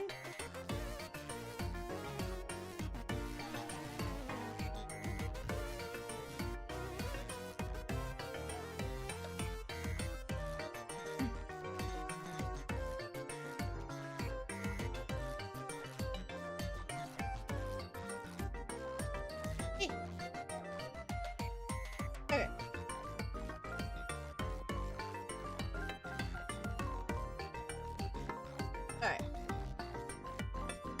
Alright, chat, welcome back from the ad break. Welcome back, welcome back. We're gonna play for just a little bit longer, and then I think I'm gonna call it. Alright, fair enough. What height would you be happy with then? Maybe 100 meters. 100? Actually 200 meters. 200? Why? Tinies will never understand, but towering over everyone else is nice. It makes you feel powerful. Sometimes I like hanging out in the class 1 ward just to tower over the tiny giants. Are you a size supremacist? Heavens no! I love my tiny friends. Fuko leans down to admire me. I just like being big. Is that so wrong? I suppose not. I always wanted to be at least 85 centimeters tall. Don't worry about that, amigo. Fuko pokes my stomach, almost knocking me down onto the desk. You're just perfect at the height you are. You mean that? Uh-huh. Thank you. I feel like I'll explode if I get any more compliments. Anyway, break time's over. Time to check the bug report. Fuko pulls away from me and scrolls through the bug report. Her expression sours the longer she scrolls through the document. Amigo, are you sure all of these for the current build? 100%. Fuko bashes her head against the desk again, making me fall into my butt again. Why am I making so many mistakes? This is supposed to be easy. Well, how much are you writing per day? I don't know how many lines of code, but I think I'm averaging 15,000 words per day. 15,000? How are you even doing that? Fuko motions to the pile of energy drinks around her. You need to slow down then. Nah, don't worry about it. Fuko cracks open another can of energy drink. I'd be down in these puppies regardless. If you'd slowed down and took your time, you'd make less mistakes. Yes, but I'd also be writing less. But you'd also be sleeping and have time for other stuff. What other stuff? I don't have any other friends. I've blown through my backlog. I'm caught up on all my homework. What is there for me to do? Fuko states this completely matter-of-factly without a hint of sorrow or remorse. Fair enough. Amigo, I appreciate you looking out for me, but I need to do this and I need to do it now. Why now? Some people can work on things a little bit at a time. Not me. I either work on something for 0 hours a day or 20 hours a day. For whatever reason, my brain has been on 20 hours a day mode for the past few weeks. In this world, the bug report is just news for giants about tidies. I don't know how long this will last, so I need to make the most of it. Isn't that just mania? Nope, I got tested for that a while back. I'm just like this. Fuko cracks her knuckles before she resumes typing furiously. Some people work better in cushy settings. Not me. I work best in extremes. Well, let me guess, you wait until the last minute to complete assignments? And I get A's on all of them. If it works, it works. That being said, my style of coding and writing works best when I have a partner. You don't like proofreading? I hate it. I'd rather write 100 pages than edit 10. And I prefer proofreading over writing. Why? It's fun to read other people's work. Plus, I find editing easier than creating. Fuko responds with a nod and a grin. Good, you'll be proofreading a lot next meeting. There's bound to be a lot of text and even more technical jargon. I need to be pretty intelligent to find an efficient way to proofread everything. We'll continue working in silence for a few minutes. Hey, Fuko raises her index fingers for me before typing a whole minute and hitting straight and hitting save. Sorry, I was on a roll. What's up, amigo? Remember how you didn't want to make a visual novel? Nope, not at all. Don't be coy. What changed? Fuko sighs before swiveling her chair to face me. I wanted to help sis. What do you mean? I refuse to be a wagey, but I can't keep mooching off of sis forever. Fuko pats her monitor. So I thought if I could just make one good game, just one, I could make enough money to help her out. Very thoughtful of you, but what will you do if this doesn't work out? It will. It has to. How will you make it work? Whatever it takes. If I can't find or afford an artist, I'll learn how to draw. If I can't find a composer, I'll learn to compose. If I can't find a storefront, I'll make my own. I won't be a burden anymore, I swear it. I walk up and rest my palm against Fuko's belly. And I'll be by your side. Fuko looks down at me and hugs me tenderly. Thank you so much. It's the least I can do. As long as we're on the topic, Fuko keeps me smushed against her belly. Are you okay with being the company president? Eh? Why me? Shouldn't you be in charge? I'd be the CEO. The CEO's in charge. They're not the same? Nope, double. CEOs focus on the company's long-term growth and business objectives. Presidents focus on company organization and short-term goals. Huh, never knew that. Sure, I'm down to be presidente. Sweet, you'll have 50% ownership of the stocks too then. Whoa! Let's focus on finishing our game first, or first game before discussing stock options. Right, sorry. Fuko rubs the back of my head. Sorry, I just got excited there. Although, as long as we're on the subject, what do we call ourselves? We can't just refer to ourselves as the company forever. Good point. Fuko rubs her chin. Sleepy Koala Productions? Why Sleepy Koala? I like koalas. Not a bad idea, but let's hear something else. Vtuber Incorporated? No. Giantesses Games? Not quite. Doki Doki Games? That one's not a lot better. Raku and Soft? That's pretty good, but it's taken. Alright, genius, you think of a good one then. Oh, Fuko's Fun Times? Oh, that's funny. I'm torn between Fuko's Fun Times and Geigus Games.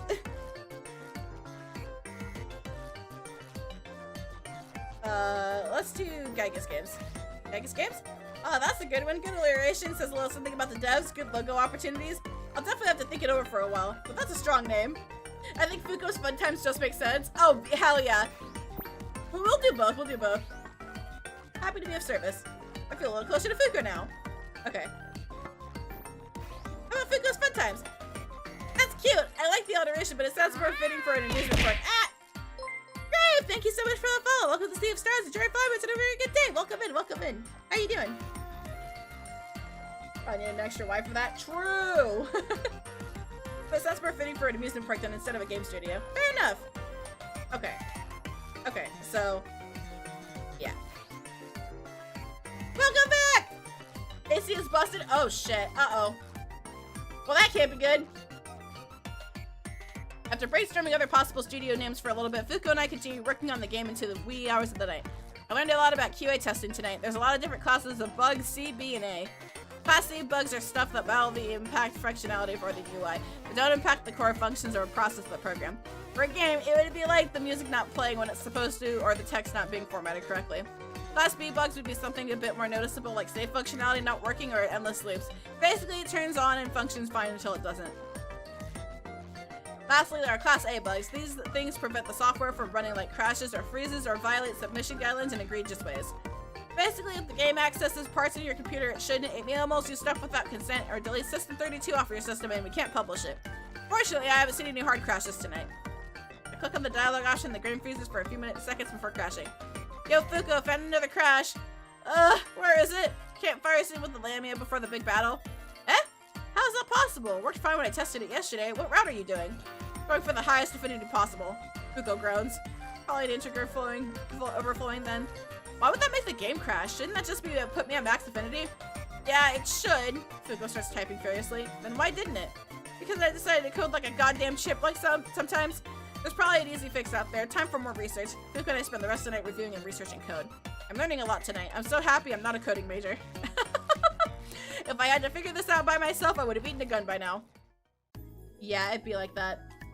Hi, you can blame Odessa for me being here. Your stream notification caught her attention, so we looked at your stream to see what the game was about. Oh, fuck. Hi, Odie! Oh, fuck. Hi, Odie! Oh, good God. Oh, man. Oh, Odie is a sweetheart. I love her so much. Oh, man. Oh, she is a treasure. Make sure you guys give her lots of shit and lots of love. You know what, actually, chat, go give her love. Go follow her, she's fucking great. Oh, I don't think she's here, this was a while ago, I've been lurking this entire time. Oh, well, either way. Go follow Odie, go follow her. I appreciate you lurking. I appreciate that. Yeah, make sure you guys go follow Odie. Okay, oh god, we're gonna need to be smarts for this.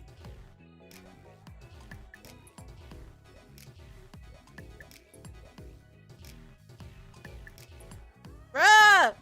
I said I want to be smart!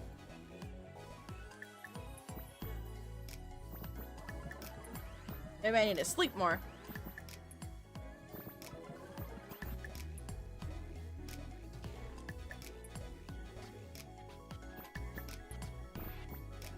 We must become smart. So smart that Fuko's gonna be overwhelmed by smartness.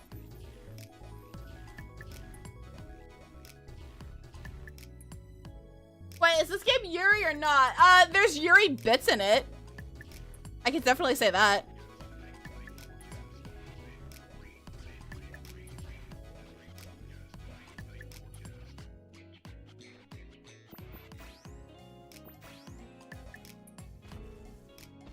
Okay, we got another. You know what? Actually, I'm gonna be a good cookie. We're gonna stop right here. I'm gonna be a good cookie because I am going to die if I keep talking. So, we're gonna chat in my room for a second. The protagonist there looks very feminine. Oh, no. That's Naya. He is, I guess he has feminine tendencies. I guess you could say that. All right, give me just a second, chat.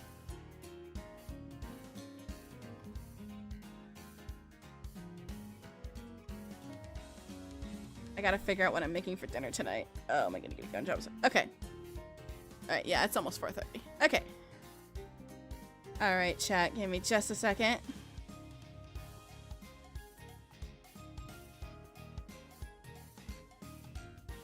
Jesus fucking Christ, the deja vu? What happened? What happened? What was deja vu? What happened? What happened? What happened? All right, to my bedroom. I can now take off these silly glasses. Uh-oh, I think it's gonna start going beep boop boppity beep beep beep. All right. Okay, this'll work. All right. Yeah, thank you guys so much for being here, chat. I appreciate it. It was a nice, fun stream back when I'm not suspended. Yeah, I appreciate you guys being here. I appreciate the follows. The Golden Kappa train, that was huge. That was humongous. That was ginormous. You're saying that at the exact same time as I'm talking to one of my friends on Discord about life stuff? Damn. Yeah, no, there'll be no smiting. I've learned my lesson. I will not be using that PNG again. So do not worry. If I even think about using it, you guys are obligated to hit me. Hit me with, pelt me with anything, really. But tomorrow, it's gonna be something a little different. I will be trying out Near Replicant. Yeah, like that. Ow, like that. But yeah, if you guys are new around here, before I go and you guys decide to disperse, make sure you guys join my Discord. We talk about fighting games, we talk about life, we talk about anything really. Make sure you guys follow me on social media. I've got some stuff cooking, so be on the look at that. Be on the look for that. Yeah, thank you guys so much for being here. I appreciate it. And thank you guys so much for the support. I appreciate it. I really do appreciate it. Yeah, the community night is coming soon, and the only reason why I'm saying soon is because next week I have my schedule, and then I checked another schedule that was posted at work, and it says I have Saturday off, but I checked my schedule online and it says I work Saturday. So I'm afraid I don't know what's happening. Why? You know what, YouTube? You know what? I'm gonna make you disappear for just a second. Disappear with my magic finger. Boop. Okay. Yeah. Make sure you guys join the Discord. All that fun stuff. Yeah, we'll see what happens. Yeah, exactly. Whenever I get like a more consistent schedule, I would like to do like maybe once a month we can all meet for Street Fighter shenanigans. And it even doesn't have to be Street Fighter. It could be any fighting game, really. Just, I feel like Street Fighter is the one everyone's playing right now. And in like 8 days, I feel like more people are gonna play it. I do wonder, however, if Ingrid is going to top Alex's release. Because I believe when Alex came out, I think Steam had a player base of over 72,000 players, I think. So, I don't know if Ingrid's gonna top that. I know people have been... I feel like, if you look online, there's people excited for Ingrid, and then there's people that think Ingrid is a wasted slot, but that's gonna be with any character, really. But people are gonna be up in the air for it, so... Yeah, we'll see. We shall see. But, let me see who I can send you guys over to. Let me see who's live right now. I would like to rate somebody that's playing this game, but I feel like I play this. When Alex came out, that's when Lira found true love. Nah. Your wording is incorrect. When Alex was revealed, that's when I found true love. You can add Ryu as a base slot, roster slot, and someone's already calling him a wasted slot. That's true. That's very true. I know a lot of people are tired of Street Fighter 2 representation, or just the Shotos in general, so. Alright, let me see here.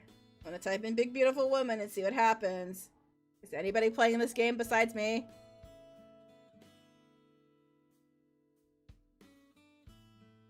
Nope.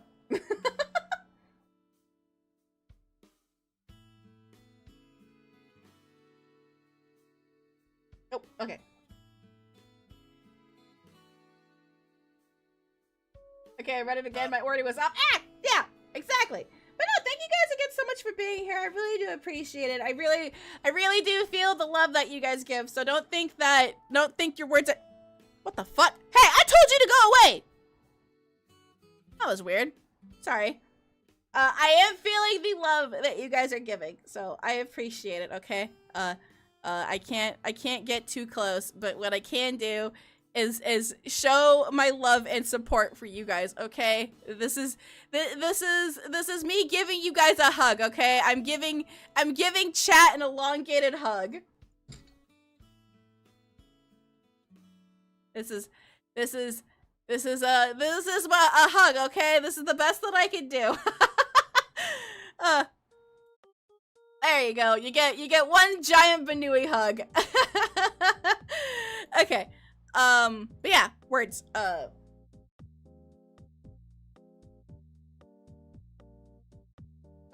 me see.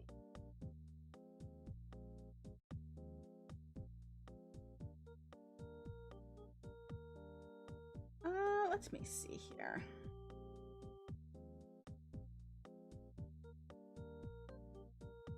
Twitch never shows me who I'm following is streaming, so let me do that first really quick. Oh, just a second.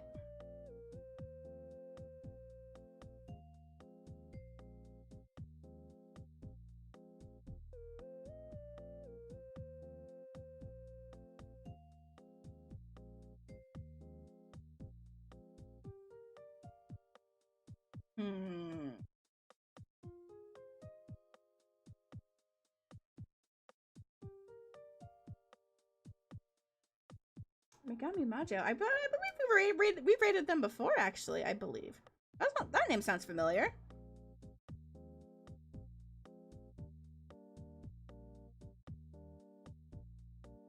Oh yeah, you right. All right. A hug that doesn't even involve you moving your hands. You've got talent. Well, of course. Have a good one, Liz. Have a good one. I appreciate it. I appreciate you stopping by. I appreciate it. Okay. Yeah, I can send you guys over to Megami Majo. And yeah, I will be back tomorrow for near replicate shenanigans. So, hell yeah. You guys are awesome. Make sure you guys stay cool or warm wherever you're located. I hope you guys have a great day, night, morning, wherever you're at. And yeah, I will see you guys tomorrow for near replicant. So stay shining, stay hydrated, Otsu Bnnuy, and I'm gonna hop on out of here. So bye, bye, bye, bye, bye, bye, bye, bye, bye, bye. Bye Lewis, bye Jacko, bye Volus. Oh, I'm getting bigger again. Bye Link, bye Novi, bye Dave, bye Liz, bye Grave, bye Avian. Oh, it's happening again. It's over. Sorry. It's over. Sorry. Oh my god, it's still happening. Oh my god. Bye Kami. Bye Liz. Okay. Oh my god. Okay. Bye.